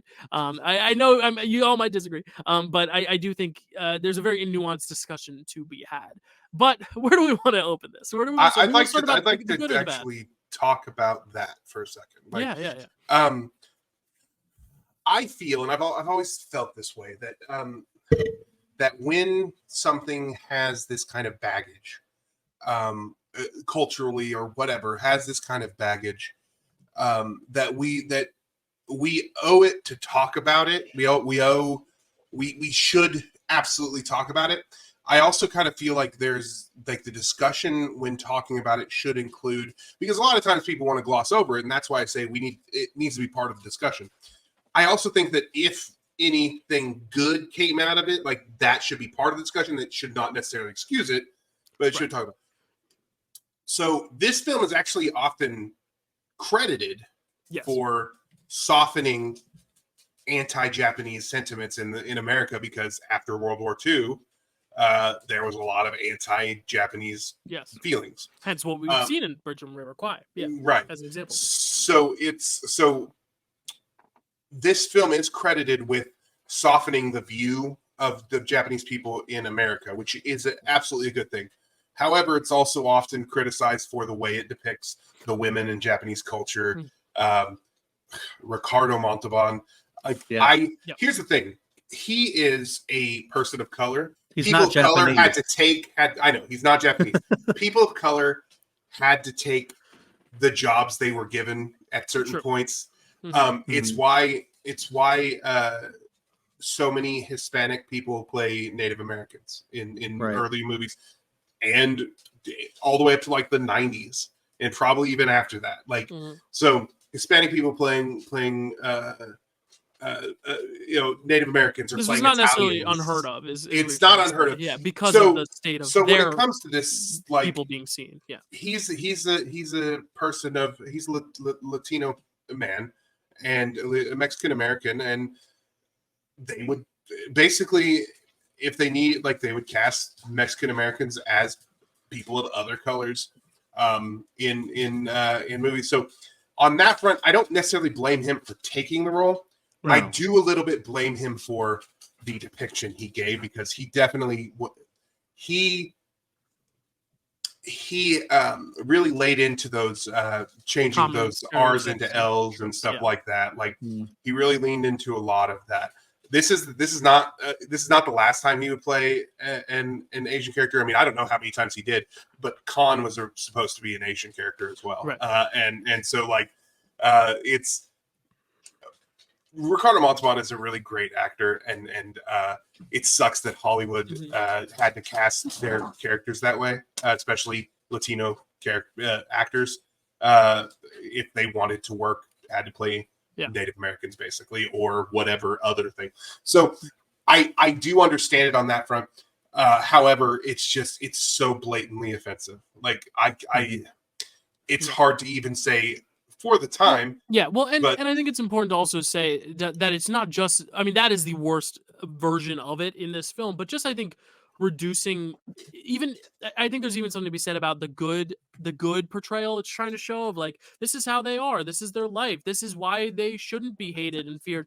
But it's also the reducing of, like, every woman is this like lotus blossom geisha girl with the China doll kind of look, and every scene with them is just a tea ceremony. I think that's something to be said too, because it's not going out of its way to necessarily make fun or depict them in a negative way. They mean it in a really, really positive way. They're trying to make them look good to break down that barrier, but in doing so, they're also reducing them to something very, very, stereotypical as well. They're saying this is how a Japanese person is, and it's like, no, a Japanese person could be a million different things. You're reducing it to one very specific stereotype. So even in like a non-offensive like portrayal, even when there are actual Asian actors playing these Asian roles, it still feels like it's being presented in a very American gazed way, where it's like, no, this is how Japanese are. If you sit down with them, they're going to perform a tea ceremony, and they wear these kimonos, and and some of that's true, and that's part of the culture. But that'd be like saying every American in a Japanese film is, has pizza and hamburgers and, wears a baseball cap. And I don't know. I'm just trying to think of like American stereotypes. Like it goes that way. It's like not every American is like that, like juror number 7 or whatever, whichever juror that is that wants to catch his baseball game. But I think that's the kind of thing to say, is even when it's not even trying to be offensive, when it's trying to do good, it could also be seen as not necessarily even offensive, but maybe a little reductive in a Right. way. Chad, what are your thoughts on the negative depictions before we talk about some of the good stuff this film did? Well, I mean, it's just because, like, yeah, you're like framing it in a way where it's like, just like instead of my general thoughts, like talk about the negative stuff and then transition to the good stuff. But like for You can me, open it however you want. Yeah. I don't know if, like, I understand you said, like, like with the Japanese sentiment and stuff like that of the time and it helping that, which is a great thing. But if you look at it as like kind of like in the grand scheme of this is the best picture nominee and we're watching it today where we don't really see as many negative sentiments as then, that it doesn't really like have the same effect. And ultimately watching it, I'm just like, watching it and seeing some of the stereotypes and the Ricardo Montalban of it all, and the director saying like, well, I couldn't find a Japanese actor. It's like, okay, sure, whatever. But seeing all that stuff, I mean, I guess you could expect it of the time. It doesn't make it right, but it is what it is. Just roll your eyes at it, I guess, because there's no changing it.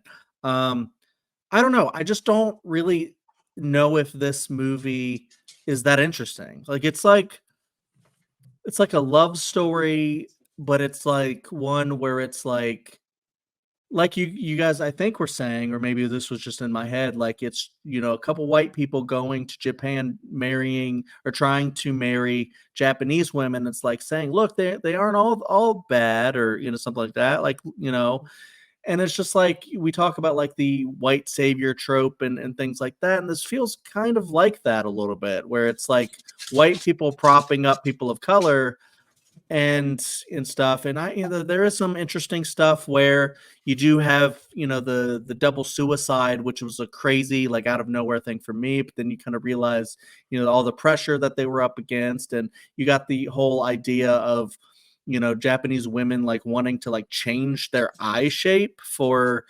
to look better for their partners and stuff, which is problematic. But then you also think about like, did people actually do that? Like that's crazy as hell. Yeah, I think. Yeah. But also my biggest complaint about this movie is the star. I don't think Marlon Brando's good in this at all. Okay. At all. Wow. Okay. At all. I really have an important, because I was going to start out with this, and I just want to quickly. What are you doing about? What are you doing about? Exactly. Okay. Thank you, Dylan. My dirty, here's my dirty little secret, guys. I don't think Brando's a very good actor in general. I think that he has two great performances, in my opinion, as Vito Corleone and as in Apocalypse Now. He accidentally has a great performance in Apocalypse Now. I think that against his will, he gives a great performance in Apocalypse Now, and I think it is because he was being so lazy and not being cooperative that they had to kind of frame his section in a certain way that gives him a great performance. I think he's great as Vito as well. Most of the time, I think he's just not very good. And to be fair, I haven't seen all of his films. I haven't seen some of the major ones. On the Waterfront, have you seen On the Waterfront or Streetcar? I have not seen On the Waterfront, so I need to. Streetcar Named Desire. Yes, I have. And you don't like that? I like Streetcar Named Desire. No, but you don't like him in that? I don't think he's very good in it. I think it's similar to like Guys and Dolls, like. Oh yeah, it's terrible in Guys and Dolls. Yeah. Frank Sinatra should have definitely played Sky Masterson. Like right, they gave Frank Sinatra the role that doesn't sing, and they gave Marlon Brando the one that does. It's the biggest perplexion of my life. Yeah, I don't understand as a why kid, I didn't understand that. Yeah. So anyway, I just don't think he's very good in general. I think he's fine, and I get why people like him. I haven't seen On the Waterfront, so I need to watch that to see the thing. But Streetcar Named Desire, I think he is fine in. Yes, I think that the problem is that I don't think he's acting there. I think that he's talking as Marlon Brando. Like, it's hard to, like, I don't know. It's very weird. Well, here's my defense of that, and you're totally valid to think that. Like, I get I'm climbing. And I'll pivot to my thoughts too. But you defend it, and then I'll go negative because I know. Well, here's the thing though. I do think, first off, I watch everything with subtitles, so the mumbling thing doesn't bother me as much because I can read the words. The mumbling isn't. The mumbling is not my biggest issue, but I know that we brought up on our own conversations, with Chad and I at least, about like, especially because we brought up Sylvester Stallone on Framewreck and how he just kind of mumbles through everything. But I think that adds to his personality. But I think there's something to be said about like the actor versus the movie star, and I think Marlon was one of those interesting ones where like he had some performances where he was acting, but it felt like very much like kind of how people talk about Tom Cruise in a way that it's like, is he giving a good performance, or is he just like a movie star and he kind of just is like this? I think that's the idea of like the movie star just kind of being and like kind of sailing off that charisma. And I think that's the thing with Marlon is like he just had a kind of like what you said, he's just himself. I think that's the thing is he's just got that natural movie star quality that I think sometimes people, don't realize the acting isn't great because he's just a very charismatic movie star in the way that I think a lot of people like. The most modern comparison I can make is like Tom Cruise, and obviously Tom Cruise is doing a lot of like stunts and stuff that elevates his performances and stuff. But I do think it's one of those things where when you watch something like Born on the 4th of July, for example, or Magnolia, and you're like, oh wait, Tom Cruise can act. I think that's kind of the same thing with like Marlon Brando, where a lot of the times people are like, oh wait, yeah, he can act. But it's kind of the inverse in a way. I think my for as far as that goes, my thing is that I always believe Tom Cruise. I almost never believe Marlon. That's fair. I definitely see where both of you guys are coming from. I'm not trying to make a grand statement about Marlon Brando just in general. I don't, from what I've heard about him, like on sets and stuff, I don't think he was difficult. a very good person to work with or to maybe even be around. But there are other movies like On the Waterfront Streetcar that I really do want to check out, and then maybe I'll be able to form my opinion one way or the other.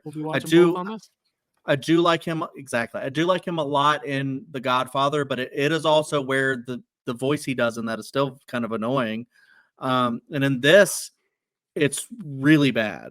And I can totally see where Dylan is coming from, where it's like he's so naturalistic and just photogenic, and he has the presence where he's just there and he's just doing it so naturalistically. Yeah, exactly. He's got it.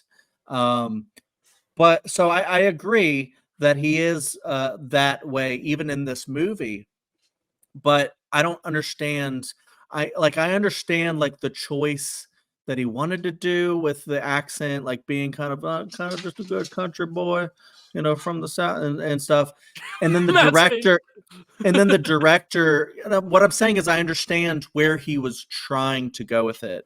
And then the director going, perfect. And maybe he was in that same Dylan mindset of, this is one of the greatest actors, and he's in my movie. And I'm not even saying he's the great. This is his best performance. This is not my favorite performance I've seen of his. This is above Guys and Dolls. This is probably my least favorite performance of his. I'm not saying it's a great performance, but I'm also I think he's a good actor. Is my point. Yeah, I don't think the performance is necessarily. I mean, he's lauded as one of the greats, but in this movie, because Dylan, you said you watched this with subtitles.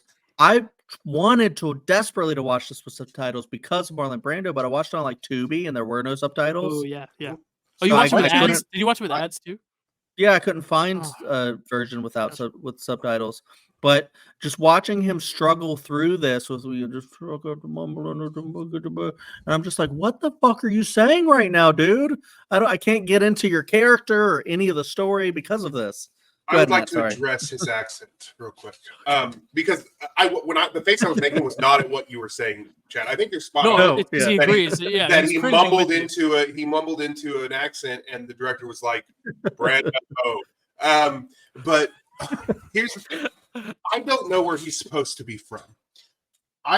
For everybody, I'm from Oklahoma. I live in Tulsa, Oklahoma, which is where his woman is from. His girlfriend is from. They say several times in the thing.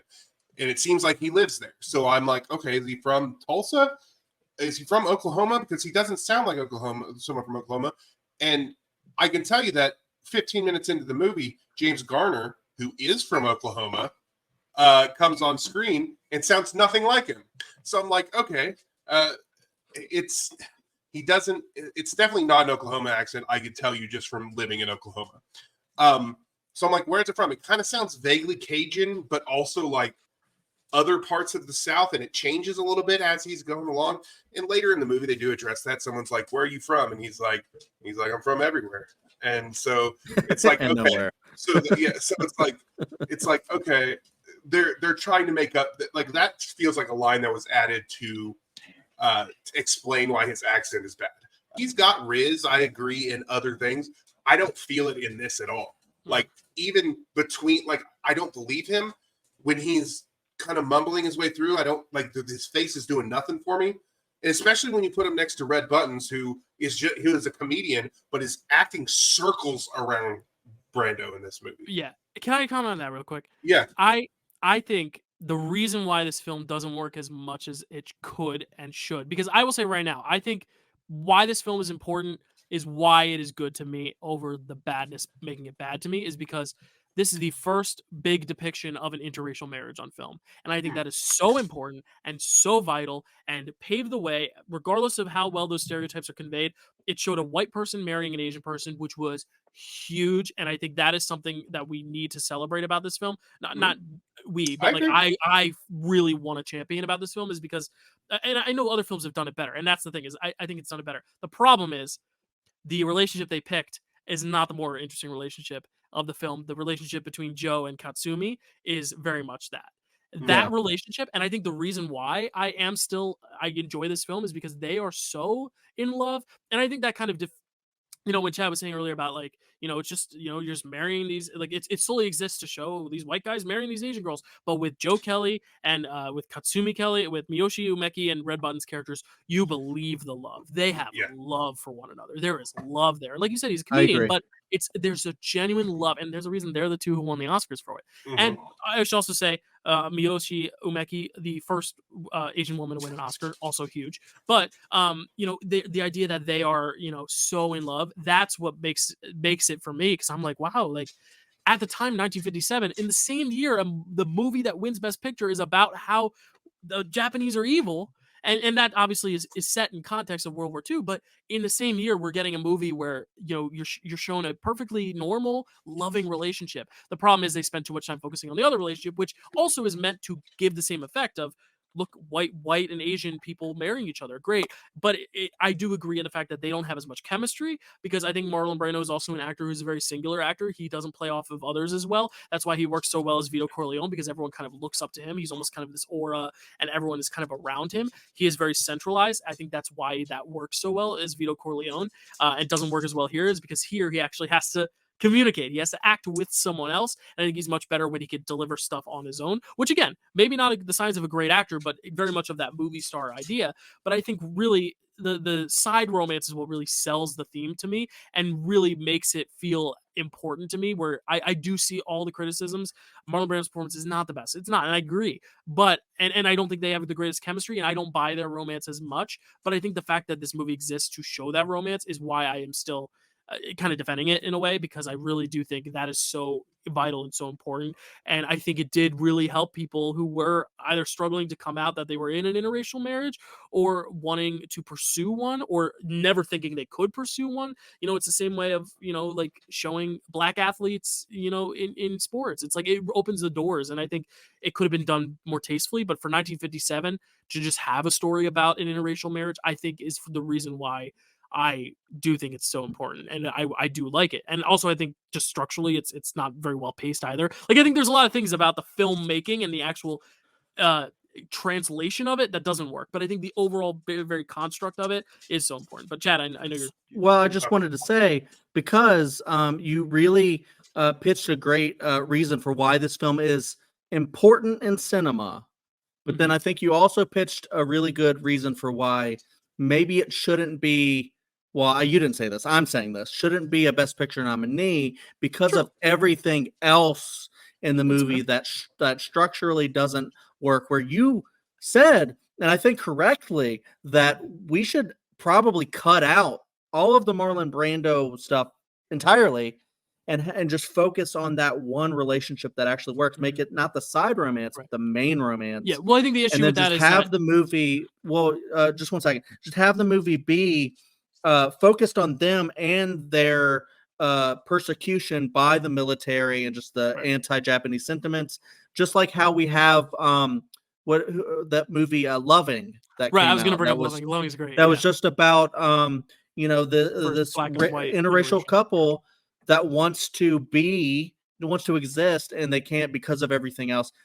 That's a great movie. They could have just did that. Right. Instead, Well, they that's the have thing is, though, that was made this other decades thing. later. So I really do think True. they improved upon this. And that's the thing is, like, you're always going to be able to evolve from somewhere. And this is a good starting point to evolve, to say, okay, what did we do wrong? Maybe we didn't depict the culture we're trying to depict in a good way. We could fix that. And also maybe we could focus more on the love rather than, because I think the problem is that you can't necessarily make a movie focused on their love because they are just from the very top in love. Whereas Marlon Brando's character goes from not being in love to learning to love her, which I think is just a more interesting narrative device, which is why I get why they went with that over the other one. They could have also just had. I'm not saying that he had to have a whole arc from the beginning to the end where he doesn't love her, then he falls. They could have had like a few scenes in the beginning showing how they met, showing them falling in love, and then no, I know.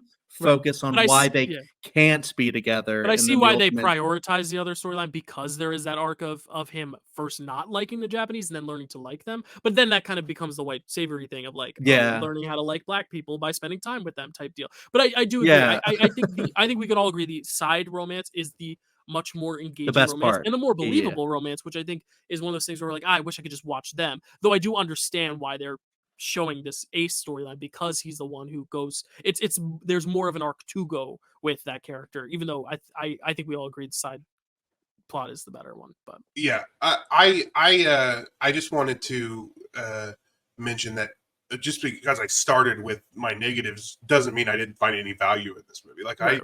I did not give it a negative score or anything like that. Like there are things in it that I really do enjoy.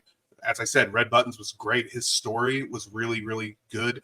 I think Chad mentioned the thing with like changing, like her wanting to change, and the way he's like, don't ever do that. Like it was really nice. And you know, like I said before, is that like I think that when we talk about the problems with things, have conversations about that, we should include the good things also, whether that makes up for it or not. It's similar to like how exactly. And it's similar to like how I feel about like the jazz singer with Al Jolson. Like, yeah, he blacks up and there's that's why, and we look back on it and we go, ooh, I can't, you know, this movie, that kind of groundbreaking film, has this really bad aspect to it, which is that he's a minstrel actor. Yeah, but it's also the reason we have films with dialogue. You know, right? But it's not. That's not even the thing that I want to mention. It's that Al Jolson was one of the biggest supporters of giving black roles to black actors. Like he was very much on the front edge of campaigning for that kind of thing. So while we are in our minds, when we talk about Al Jolson, we think about him in blackface. We don't often talk about how he was trying to change that. Make that thing of that. And in this example, Marlon Brando, a huge activist. I mean, he literally didn't accept his award to reach out and fight for the rights of indigenous people. You remember when he won the Godfather, the indigenous person accepted. So like, I think that's a great example. That's a great point. Yeah. And so like the Red Buttons, that storyline, I think is really good. I think there are parts of the Brando storyline that do work in spite of him, because I just don't. He just doesn't work for me in this movie. And I agree. I don't think he's the best. Yeah, I agree. And so like there are things in it that work for me. The problem is that for me, there's 4 masterpieces and this movie. Like that's how this slate goes. And so it's spoiler alert. Yeah, I don't think it's good to be surprised where this lands in my ranking, but it's just Bridge on the River Kwai we talked about its runtime and how maybe they couldn't tighten things up, but they really didn't need to. Peyton Place, we talked about how, oh God, this is really a long runtime, but you don't feel it because of how it works. This one is a very similar runtime. Yeah. And boy, do I feel it the whole time. It definitely is felt. Yeah, I think after the first hour, it really starts to slow. Like I'm with it for a while, and then it starts to really drag for me.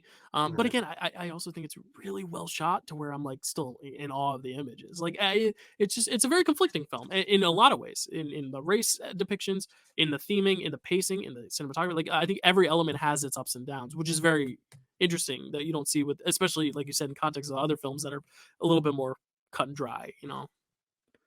And I just wanted to add that, an apology to Dylan because Why? we're trashing on Brando a little bit, and I'm pretty sure he's probably No, a big listen. hero of yours. No, not even a hero. No? No, I mean, Oh, all no, right. he's a shit person. But no, listen. I'm not. I'm just saying I like his acting. But that's Yeah. that's. Listen, I mentioned how Vito is a great performance. I mean, I named my dog Vito. So, yeah. but it's No, not because I it's- love Marlon Brando. It's He's 'cause great. I, He's great as Vito, and that Apocalypse Now scene is really, really great. Yeah, I haven't even seen Apocalypse Now. So. Oh, you haven't? You should. He does his really great performance, and it's Oh, Anthony you Ward. haven't seen Apocalypse Now?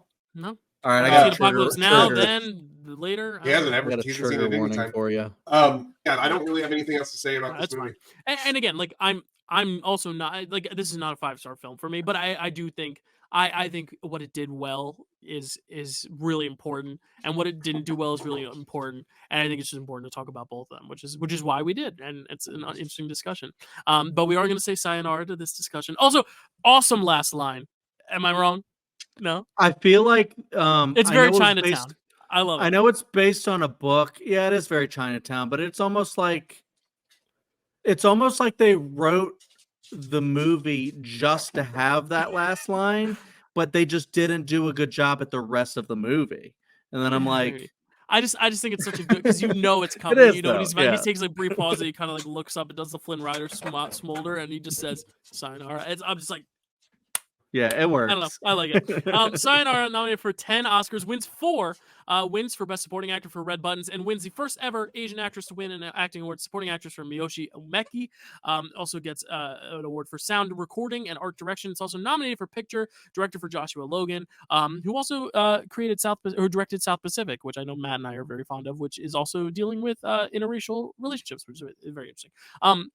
Actor Marlon Brando, adapted screenplay, cinematography, and film editing. So you were all just a witness to a very interesting debate here. Now you could be a witness for the prosecution. Chad, tell us about witness. Whoa, can't talk today. Witness for the prosecution. We'll see if this conversation gets any wilder. Sure. Witness for No? the Prosecution, That was good. directed by Billy Wilder. Thought that was good. Written Oh, by the director's Larry name is Marcus, Wilder. What is the Billy Wilder and Harry Kummitz. Oh my god. Cinematography by Russell Harlan. Music by Maddie. Oh no, not Maddie Fresh. Maddie Malnek. Starring Tyrone Power, Marlon Dietrich, Oh, that's good. Charles Lawton, Elsa Lanchester, John Williams. Wait, not that one, is it? Henry Daniel, Ian Wolfe, Torrin Thatcher, Norma Varden, Una O'Connor, and Francis Compton. Synopsis: a man accused of killing a wealthy widow who had named him as the main beneficiary in her will undergoes a trial in which his wife testifies against him, based on the 1926 story / the 1953 play called Witness for the Prosecution by Agatha Christie. The Agatha Christie. The Agatha Christie. I will just say, this was another one that was a first time watch, but I had seen the play first. And I'm so glad I misremembered the play, because this movie, you think you saw it all, you think you had it, and then it says, nope, twist. Yeah. And then you think you're like, oh, that's the twist. And they're like, nope, twist. And they keep twisting. It feels like they're poking you with a bunch of little needles and twisting them. And I was rewatching this. I'm like, I know his wife did it. I know his wife is the one who did it. And at the very end, she's on the stand and they pull out the blue note cards. I'm like, she did it. And then it took me by surprise when they were like, no, they were her accomplices and he did it. And then the whole twist, I don't know. I was very glad I misremembered it though, because I only remembered the element of the wife and the perjury and thought it ended there. So I was very much surprised by the way it, and again, we should have said this before the first film, spoiler alert, because we're going to be talking about the ending, but because the ending I think makes the movie here, and it's a great movie, but the ending does make it. Like it really is one of those just not basic, but like it's a very sturdy, solid courtroom drama, and then the ending comes and it just kind of elevates just to another planet. Anyway, I think you like went through like the entire plot almost in like 5 seconds. I was like, whoa. Sorry. No, it's fine. It was funny. But it is just very interesting, because the ending was the part where I was just like, wait, what? Because the play is this movie. It's the same events. It's just I misremembered it because it was so many years ago that I was like, wow. Another one that my mom directed at the high school she directs at. So she directed this and 12 Angry Jurors. She has good taste, Becky Randazzo. It was really interesting because I kind of fell asleep during pivotal moments in this movie, not because of what Matt's thinking, but because I was very tired papa. Yeah. But I will say, Kids these days. Carrie did not fall asleep, and she was like, "Holy shit!" And then like I rewatched all of those scenes, but I basically rewatched the whole movie again, and then like I went like, "Wait, that was that person?" And Carrie was like, "Yeah." Yeah. And Well, I was that's the like, biggest "Oh thing. my 'Cause I'll just god, say this right now movie's that crazy." I was ready to dunk on that performance. I was ready to be like, "This performance is Yes, awful." same. And at the end, I'm like, Same. "Wait!" Like, Wait, this is Right. one was of a those great movies bit. that every little thing you can think about that you could either criticize or judge or think one way, it totally recontextualizes by the end to where I Yep. do think this could honestly benefit from repeat value and not get old because there are all those ins and outs you can find. Whereas I feel Yeah. like a lot of films are like, if they have a twist, it's like once you know the twist, it kind of ruins it. This is one where I think could really be benefited from knowing it, but it's also a different experience when you don't, because it's the fun, it's the experience, The it's Sixth Sense eye effect. opening of it. Yeah, because I've heard a lot of people say like this is the courtroom drama, and I'm like, well, what set? As I'm watching it, I'm like, what does set this apart from the others? And I'm like, oh, it's because it's also like a character piece, because the attorney himself is going through his own stuff because he's Yeah. sick, but then I'm like, wait, like, no, what is it? And then it comes, I'm like, oh, okay, I get it, and it's just wilder, so I just has those little flares, which is so good. But we've waited long enough. I mean, I know, Matt, it's your favorite director, and I know you've been chopping at the bit to talk, but I just wanted to get my thoughts out, just because I was so blown away by how much I misremembered that I was just so Same. stunned. Matt, go ahead, talk. I can't believe that we went this long without me talking about the Wilder movie. No, this was a first time watch for me. So yeah, we got a first time Wilder watch for me on this one. So I think you're spot on for the almost everything. I think something that sets this movie apart is something you didn't mention, which is the razor sharp wit of a Wilder movie that doesn't undermine the drama. Right. It's so razor sharp, the wit in this movie, and I was expecting it to be more drama than comedy, which because he's done a lot.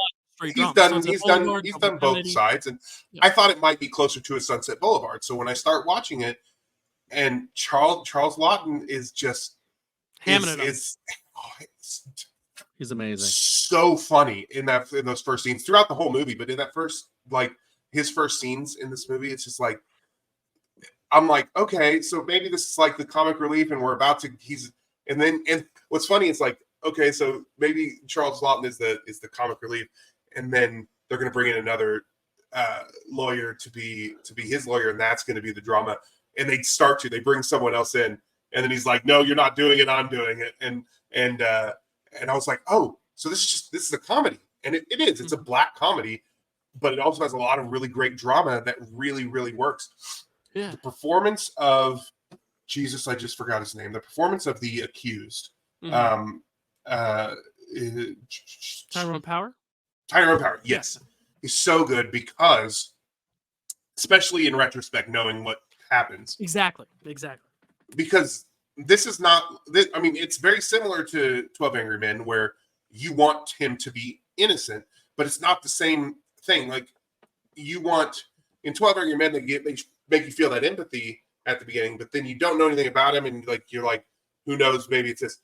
Throughout this, you do feel empathy for him, but throughout you get to learn this character, and he's so adamant and how confident he is when he walks into that place, being like, I don't know why they would even arrest me. To the just the emotion and the pleading and the almost manic nature at which he is acting at the end or toward the end, like in the courtroom when it's like, why are you lying about this? Like all that stuff. It feels,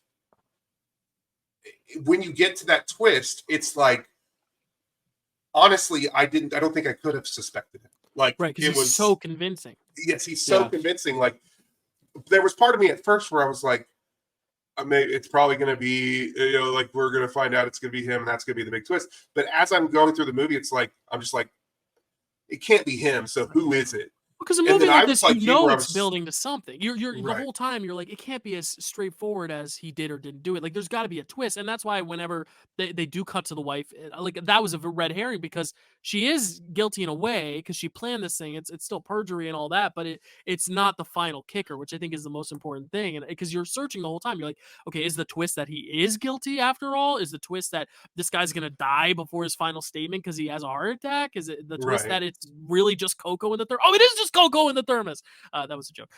Because it is just cocoa in the thermos. But like things like that, where you're waiting to see what that exact twist is, and then they reveal it, and then they reveal it again, and that's kind of the best thing about it.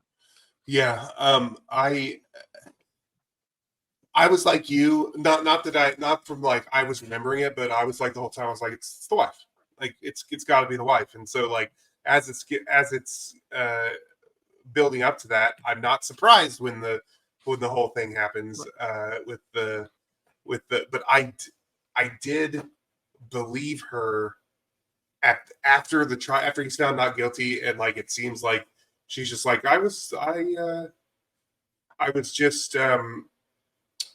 only acting that way so that he could get off when I did this. I still believed he was innocent at that point. And then once you realize, no, he actually did this. It's like the Obi-Wan meme. You were the chosen one. Like I felt that much disappointment for him. It's like we all fell in love with Jonathan Majors, and then it's like, oh God, he sucks. It's like that. Yeah. It's that kind of disappointment. And so you genuinely root for him. Yeah. Yeah, exactly. Yeah. One more thing to note, that which I wanted to bring up earlier, but I want to save it for this discussion, is when Chad was talking about the glasses and how that's like something you see in a lot of movies like this. It's kind of the same thing with the hearing aid in this case. You know, it's the exact thing. I'm like, well, was she wearing her hearing aid? No, she doesn't have a hearing aid, so she might have just heard incorrectly. Was she wearing glasses? No, then who's to say she saw it right? I just love how like it's the same exact thing. It's just a hearing aid instead of glasses, which I thought was funny. I was going to make that comment earlier, but I didn't want to spoil this one in case people were just watching that one or whatever. No, that's a nice little touch, and yeah, it feels very obvious, but when you're watching, you're like, yeah, exactly. Mm-hmm. Yep. That's why our guy is not guilty. Yep. I love the monocle. Monocle that he uses to hypnotize people. It almost becomes like a magical thing, which is, I think, total BS. But it's just one of those things where he's just so good at reading people, and it's like almost like the monocle illuminates it in a way. But I also love how, like, I don't know if you caught this in the flashback sequence where he meets his wife, where Leonard meets his wife. There's the guy fixing the light, and it kind of shines at the camera. It's like metaphor. I don't know. I thought it was cool. I was like, he's always, even when, you know, like this is what we should, it's almost like telling the audience, like, this is what you have to look out for. This is your monocle, audience. Use this. This is important because this is the foundation. And then if you rewatch it, it's totally obvious. It's like, oh, this is where they became these conspirators. It's like Bonnie and Clyde thing of like these criminals, you know? But yeah. I would like to talk about Marlene Dietrich. And how it's hard to know who is if the studio was in the wrong here or not. But she basically was denied an Oscar nomination for this because the studio wanted to keep the secret that they so much that they wouldn't campaign for her, because they did not want to reveal that she was playing both characters. And wow. Well, it's not that they wouldn't campaign for her because they wouldn't campaign. They would not reveal in the campaign the extent to which she acted, and that what they could show in terms of her packaging and her clips and stuff. Right, exactly. Yeah. So that was part of it. Basically, I thought she was really great in this movie. I thought she was incredible. When I was like you, where I was like, "What is that performance?" When she's in disguise. Oh my God, it's so bad. In fact, I was like, I wonder who. This feels like a Singing in the Rain situation. I wonder who they got to do the voiceover for this, because it felt like a voiceover situation. Like the person who was acting sounded bad, and that they had done the VO for this. And so I went to look. Like I'm in the middle of the movie, and I go on to IMDb and I don't see it. I go onto Wikipedia. I'm like why can't I figure out who this person is? And to both sites' credit, they don't have Christine Vole / woman in diner or whatever. Who happens to have the letters for some reason. That was my first dumb move where I was like, how did I fucking not see that coming? Because like she literally has. How does she have the letters? She never says how she gets them, you know. And it's like, right? Well, yeah, but the letters were to the fictional Max, so you assume that she got them from Max. Oh, that she got them from Max. Did she say Yeah. she got them from Max? I assume. Oh, I okay. mean, Well, I but think that's that's the the thing, it's like- assumption is yeah, that, like, yeah, whatever. yeah. So I didn't really think Anyway. too much about that. But This is a anyway, movie I so- want to rewatch a bunch of times just to get all Yeah. those little. Oh, yeah, for tidbits. sure. Yeah, for sure. So the fact that she is playing that character, even though it feels like a bad performance, and once you realize, like, I want to go back and see that performance again, like you said, like rewatching it, because it's like, now that I know that that was her disguise, she was basically unrecognizable, and that was part of the complaint that people had, was like, she's unrecognizable in this. I couldn't figure out that it was her. Right. I went searching to figure out who it was, and I couldn't figure it out. The fact that she was unrecognizable in that role is why people were kind of upset about her not being able to be nominated. And the whole big thing of Charles Laughton's whole arc is that he's perfect. He can read everything, but that's the one thing he can't get at the end. He's sitting in that great shot of the courtroom where everyone files out, and he's still sitting there staring ahead. And they're like, "Are you good? Like, you need a pill?" He's like, "No, there's something missing." And it's like that's the one thing he couldn't crack, because she was such a good actress in that way that like he couldn't even tell that wasn't that it was her in disguise. And then when she reveals it, he's like, "Holy shit, yeah, I missed that." Like, it almost is the sad arc in a way for him, where it's like everything he's worked for now, he's realizing that he was wrong, and that his read was totally off. He did his job right, but at what cost? Because he was ultimately wrong. And then at the end, he's like, I'm gonna now do her case, and I like how it kind of ends in that positive form, but I almost liked how it kind of took that more dark turn of like, no, this guy has been through a lot. I mean, literally just survived a heart attack, and now he has to like, be, in these emotions and have that sense of failure, even though he succeeded. It's a very interesting ending. I thought, Yeah. Really like it. The marketing for this movie, I thought was very interesting, is that they put at the end of the film. Oh, you actually saw it. They actually showed the thing during the credits at the end of the film. It says, the management of this theater suggests, for the greater entertainment of friends who have not yet seen the picture, that you not divulge to anyone the secret of the ending of Witness for the prosecution. Which we should have said it at the top, but we have done and will continue to do as we talk about it, because spoiler alert, which people I think by now know, watching the show, that we spoil these movies. I don't think it's like a big problem, but sorry if you've guys, gotten to this movie and didn't realize we were going to spoil it throughout, like, it's like we got as far as the suicide Peyton Place, like we were spoiling it all, so and then the posters, one of the posters was, you'll talk about it, but please don't tell the ending. So the big like push on this was, you have to see this ending, but don't tell anybody about it. Like, that's the talk about the ending, but don't tell them what it is. Which is a good marketing ploy. It's the same reason why Empire Strikes Back, people are like, you got it. Oh my god, the ending.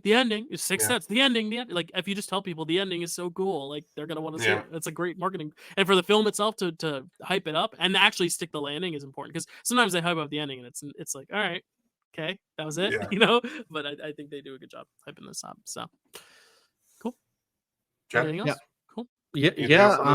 Well, I haven't really talked much about it, so I'll get into my thoughts now about the movie. Is that I did really also enjoy this. I'm maybe not like the biggest Billy Wilder fan, but every single movie that I've watched of his, I have thought is just so well written, so interesting, and just like, I don't know, it's just like unlike anything else. I can totally see why he could be someone's favorite director.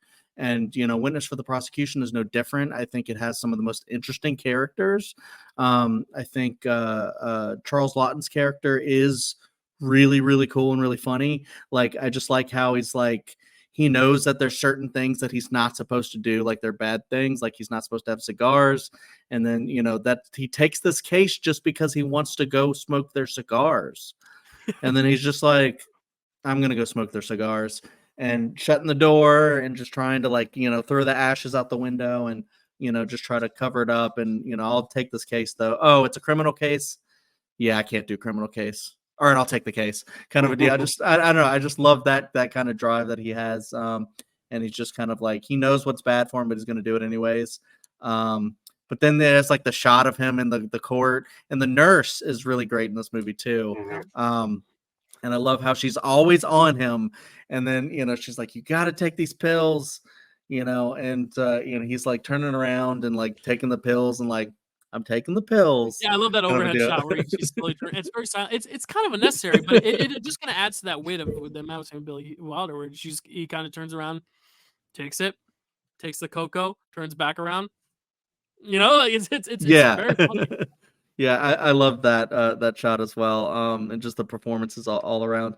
And yeah, I also was too like just so surprised and like dumbfounded, like my mouth just hanging open when I found out that she was that lady, and she was doing like just a very bad Mrs. Lovitz impersonation. And I'm just like, what the hell is going on right now? And like you guys were talking about with the main guy, and the betrayal is really felt, and I love that as well. And it's just like a kind of a standard court case for a lot of it. I loved Charles Lawton's kind of drive to make sure like every time he just stands up, it's like objection, kind of a thing. It's just like such a good attorney in the movie. And then when you get to the end, the ending just really makes it. And I think that's so incredible. Very good device in the movie. And it's just another incredible notch, from Billy Wilder. And I also really want to watch this a lot more. So. Yeah, and it shows just a different side of him. Yeah, like we've seen so many sides. We've seen the noir side with Double Indemnity. We've seen like the more classic, kind of broad, epic sides of Sunset Boulevard. The more rom-com Apartment, like something like a Hobbit, which is just straightforward comedy, and then like something like this, which is more of your legal thriller in a way, but also has that injection of wit, that injection of even like the darkness and kind of the eeriness in a way as well, which is just really, really mesmerizing to see. He's one of the greats.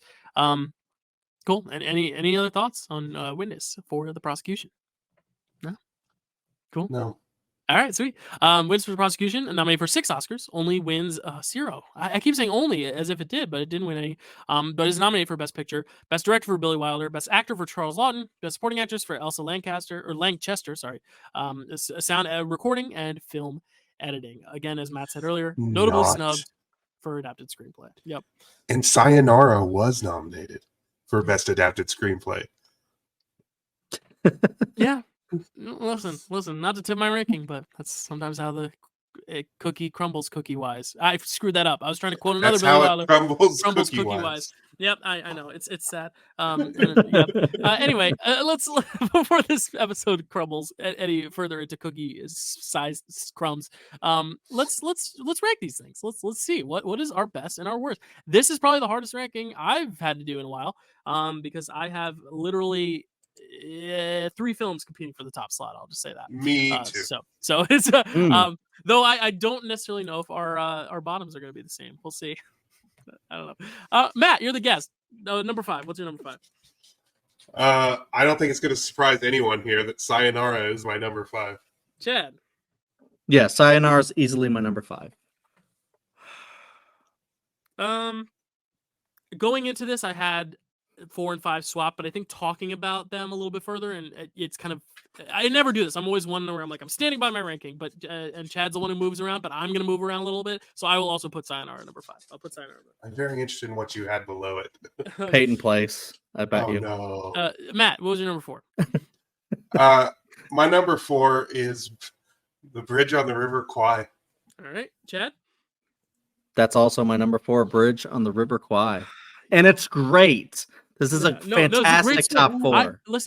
I've been saying from the top, I think it's a great slate altogether. I think all 5 for me are great. My 4 is going to be Peyton Place, though, today. Again, that was almost number 5. We are not going to have very similar rankings. Well, once I found out it was a TV show, I was like, okay, I get it now. Like that it became a TV show, because my one complaint was that it was just a little overstuffed, and I feel like I would have liked for them all to elongate even more, because there's so much packed in.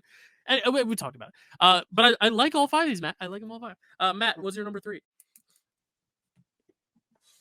I'm almost hesitant to say 12 Angry Men, but it's 12 Angry Men, guys. All right. Chad, what's your number 3? My number 3 is Witness for the Prosecution. All right. My number 3 is Bridge on the River Kwai, which means, Matt, your number 2 is? Come back to me. Can you come back to me? Do you not They're have it written still down? they're Oh, still you're still- fighting. They're Okay, still fighting. mine are still fighting too. So, Chad, what is your number 2? My number 2 is Peyton Place. All right.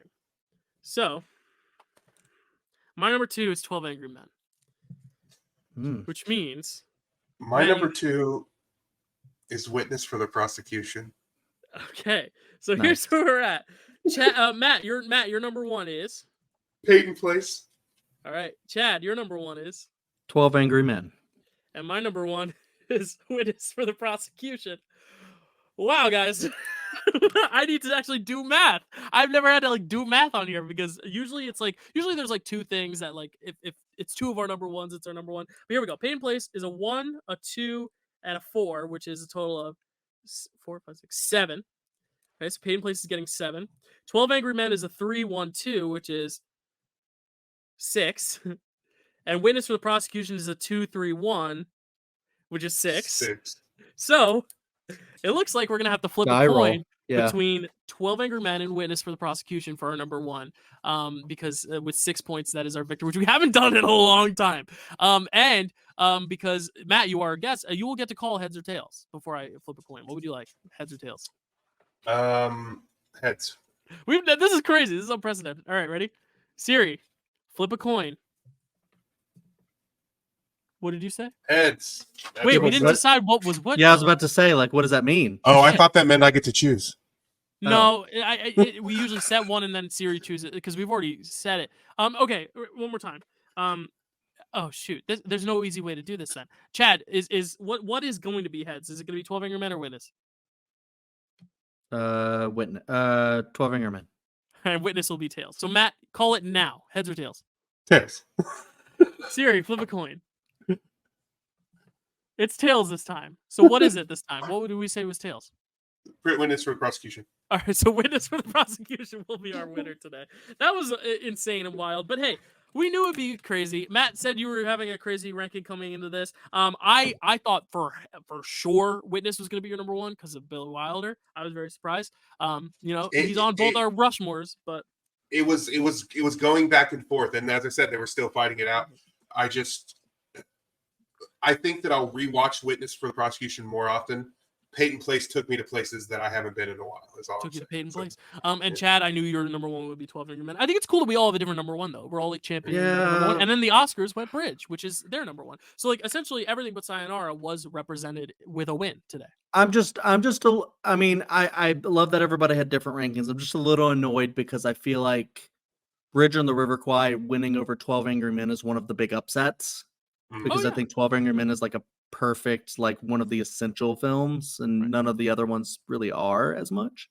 But that's just my thought. So it's kind of like, for me, it's like we re-awarded Crash. Not saying that Witness for the Prosecution is that, but I'm just saying, you know what I'm saying? We also didn't give Oppenheimer the prize. So for number 2023, Wait, what did we give the prize? Holdovers won because you had a number 1 and I It is the better movie, that's for sure. Okay, never mind. And I disagree that no, but that's the point. Is like it's our show, Chad. We're not catering to the masses here. You're right. You're right. I will say this as far and it did tie. Witness and 12 did tie. It tied. True. Yeah. True. It's when we had to flip a coin and decide one. Yeah.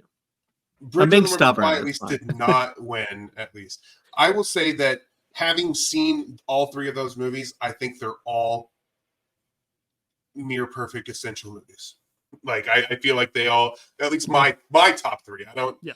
Dylan had. I'm not as high on Peyton at Place the as you end. two guys, but I appreciate it, and I also want to rewatch it now with that lens. I think for me it's Bridge, 12 Angry Men, and Witness are all like all timers, and those are like the 3 that are more.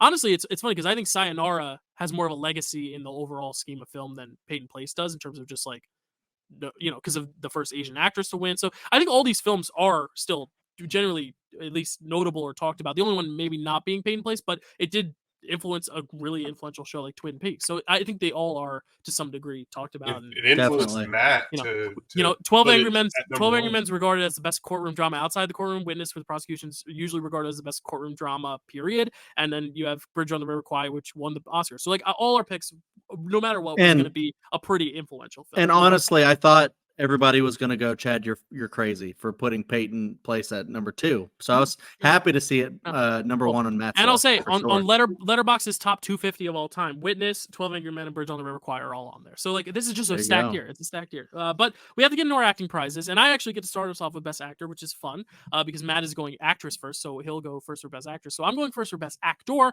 and hands down, without a doubt, my favorite performance.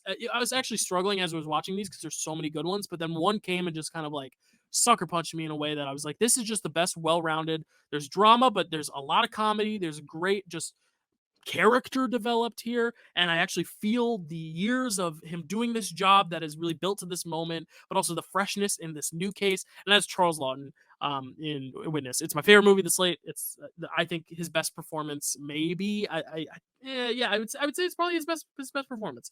Charles Lawton's. Either that or Private Life of Henry VIII, I think. But he's just so good. He's so good. I just think he has so many great quirks and mannerisms, and just the way of speaking is just it's a magnetic type feel and look. He almost feels like he should be typecast as like a villainous figure, which I also like because he kind of gives off that like he could play Mr. Dursley in Harry Potter, but he also could be this endearing kind of unconventional hero in this sense, which I really like, especially knowing that the actual guy is guilty. Like he is not a good guy, makes this guy, you feel for him even more because he was just really in this guy's court and you almost feel for him. But that's more of a plot thing, but his performance is really great. So love Charles Lawton. Chad, Best Actor. Well, I wanted to say that that's a great pick. That's definitely one I wrote down. That one I probably would have went with had I gone first. But there's a lot. There's a lot I could have chosen from. I have 2 others written down. Now I have to choose one. This is tough, but I think I'm gonna actually go. And my second watch showed that this is where I should go. Is Alec Guinness in The Bridge on the River Ooh, Kwai.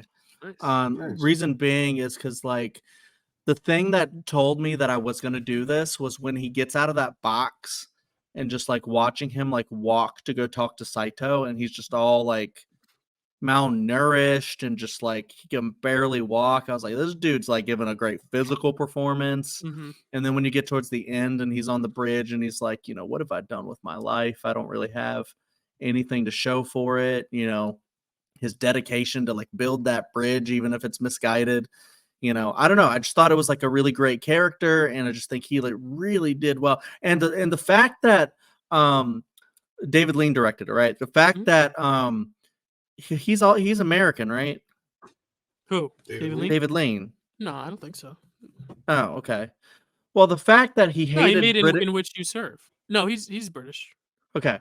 Well, the fact that he apparently hates British actors, he hates his own kind, Yes. was just really, really kind of interesting. The fact that he was like, he hated working with Alec Guinness, not necessarily because Alec Guinness is bad to work with, but just because he just didn't like those types of actors, I guess. Said He was they're like, snobby. yeah. The fact that Alec Guinness was still able to give like a fantastic performance, and he even looked back at his performance in that and was like, wow, that's like one of my best things I've ever done. Kind of mirroring what the character would think about, like, what is my biggest achievement? And he can't say the same for Star Wars, which is probably the thing he's most known for. Yeah, no, great pick. Yeah, definitely in consideration for me. I didn't have as many in consideration because I was going first, so I knew I didn't need backups. Right. But Matt, you had a lot of backups, I'm sure, just in case. But what are you going to pick as your best actor, Matt? Well, Charles Lawton was my number 1. That's who I was going to go with, and you took him. So I'm going to go with the Marlon Brando. We know. Yeah, Marlon Brando. No, I'm going to go with the Saving Silverman Nacho rule, and I'm going to pick up Lee J. Cobb, but all 12 angry men are going to stick to it, so that's one nacho. No, I'm going to go with Lee J. Cobb. Okay. I think his performance is just so good, so dynamic, and he works perfectly opposite Henry Fonda. Like they work opposite each other so well. Like he has to be big and loud against Henry Fonda's kind of quiet resistance, and I really, really love that. And the moment where he finally gives in, like it's just he does such a great job. in that movie, and I it's my favorite performance in that film. Obviously, it's my second favorite performance on this whole slate. So, yeah. Pick. That Yeah, is it's my hard to pick. narrow it down to one, so I like how it's like symbolizing the group of them. But, you know, The third name I wrote down was Henry Fonda, but honestly, you could have wrote down any of those names, and I think you would have had a quality pick. A lot of great angry men. Also, Red Buttons was also a consideration for me, and Lorne Green, who plays the prosecutor in Peyton Place, is really good. Oh, right. cool. Well, Matt, you're gonna start us off for actress. Matt, what would you like? Well, I'm looking at my list here, and I don't know if I was distracted or what happened, but I have the same actress written down in places 1 and 3. I don't know why I had backups because I was going first, but I have Marlene Dietrich in both 1 and 3rd, first and third spot. As I mentioned before, the fact that she was so unrecognizable, and also like in the disguise scene, and just the way that you know there's something up with her throughout the movie, but you're not exactly quite sure what. And by the time she gets to the explanation, even before you find out the very end, you believe her. Like, you believe that that's what's going on, and you can see that in her performance. And I just think that it's a really excellent performance. And it's sad that she didn't get the Oscar campaign, because I think she might have won that one. She might have. All right, Chad, what's going to be your best actress? Well, I do want to touch on the fact that in Buffy the Vampire Slayer, there is a scene where they have to do a school play and they're acting terribly. And it's almost like you're like, it takes a good actor to act so poorly. And I think Marlene Dietrich was probably the best pick. She's a great actor to play a bad actor, yeah. Of the slate because of that, because she's great in one role and so bad in another, but on purpose. So that's such a great pick. That was going to be my pick had Matt gone with someone else from Peyton Place. So I guess I have to go with someone from Peyton Place. Because I was the same thing. I was like, Marlene Dietrich is the only person I really care about right now as far as like nominating an actress. And then I got to Peyton Place and I was like, because I watched that one last and I was like, oh, here's a bunch. Okay, who do I choose? And I have 2 actresses written down, and I'm going to choose one. It's really tough. I'm going to go Lana Turner, though, from Peyton Place. And maybe Dylan will choose the other one, or maybe not. Maybe we'll go in a different direction completely. But I really liked Lana Turner quite a bit because she is the kind of overbearing mom, who's trying to like control her kid and, doing the sexual repression and all that kind of stuff. But then like towards the end, like she starts to see the error of her ways and just see like all the damage that she's done, not just like with aiding and the suicide of her maid, but also like, just how her daughter like feels in general and stuff. And, I don't know, like just the way she did that towards the end, and she just had this guilt built up inside of her. I just thought she was so incredible in that movie. So yeah, it's a great pick. I agree. Yeah, so many good performances in there. I'm gonna do something a little weird. Not weird. All right. No, but I don't think this has ever happened on the show where every single movie got something. And I'm not giving this award because of that. I actually think it's a great performance. But I'm giving it for a few reasons. Yes. I'm giving it to Miyoshi Umeki because she's the first ever Asian woman to win an Oscar, which I think is just huge. And I think it would be cool to have her in our winners because I think also we all did agree that their romance, the supporting romance, was the strongest element of the film. Yeah. And does kind of drive home how beautiful, the sentiment of it is intentioned to be. And I think it's cool that every single movie now that is on the slate, because this is such a good slate, and I think we all can agree, every single movie is being represented now, which is so cool because we have an actor from 12 Angry Men, we have an actor from Bridge on the River Kwai, we have an actor from Sayonara, an actor from Peyton Place, and then we have 2 actors from A Witness for the Prosecution, which I think is cool. Wow. It has never happened. And I think just because this isn't a momentous occasion, because we all had different number ones, I think it's cool that every film is represented in some way, shape, or form. Also because I think she does give a good performance. And I think generally there are a lot more male performances to choose from. So I think, we chose, I think the big 2 are Lana Turner and and Marlene Dietrich. I also did write down Hope Lang for Peyton Place as well. She's very, very That was good. the other name I wrote down. Yeah, you know, That's my number. That's my number 2. Yeah, especially in that courtroom scene. She's great. But your pick is not any lesser, Dill. I think she was fantastic in Sayonara. Yeah, I agree. There we go. Cool. So guys, here's the recap. This is what about worst actor? I'm kidding. That's Framewreck. We know Marlon who you two Brando. pick. Marlon We know Brando. who you two pick, and I'm picking Marlene Dietrich for that one scene. Just kidding. Actually, I got to think about who my worst actor would be. Huh. Yeah, it's Brando. Come on. All right. So I'm not gonna say it's a bad performance, but it is the worst. So I'll give it that. All right, here we go.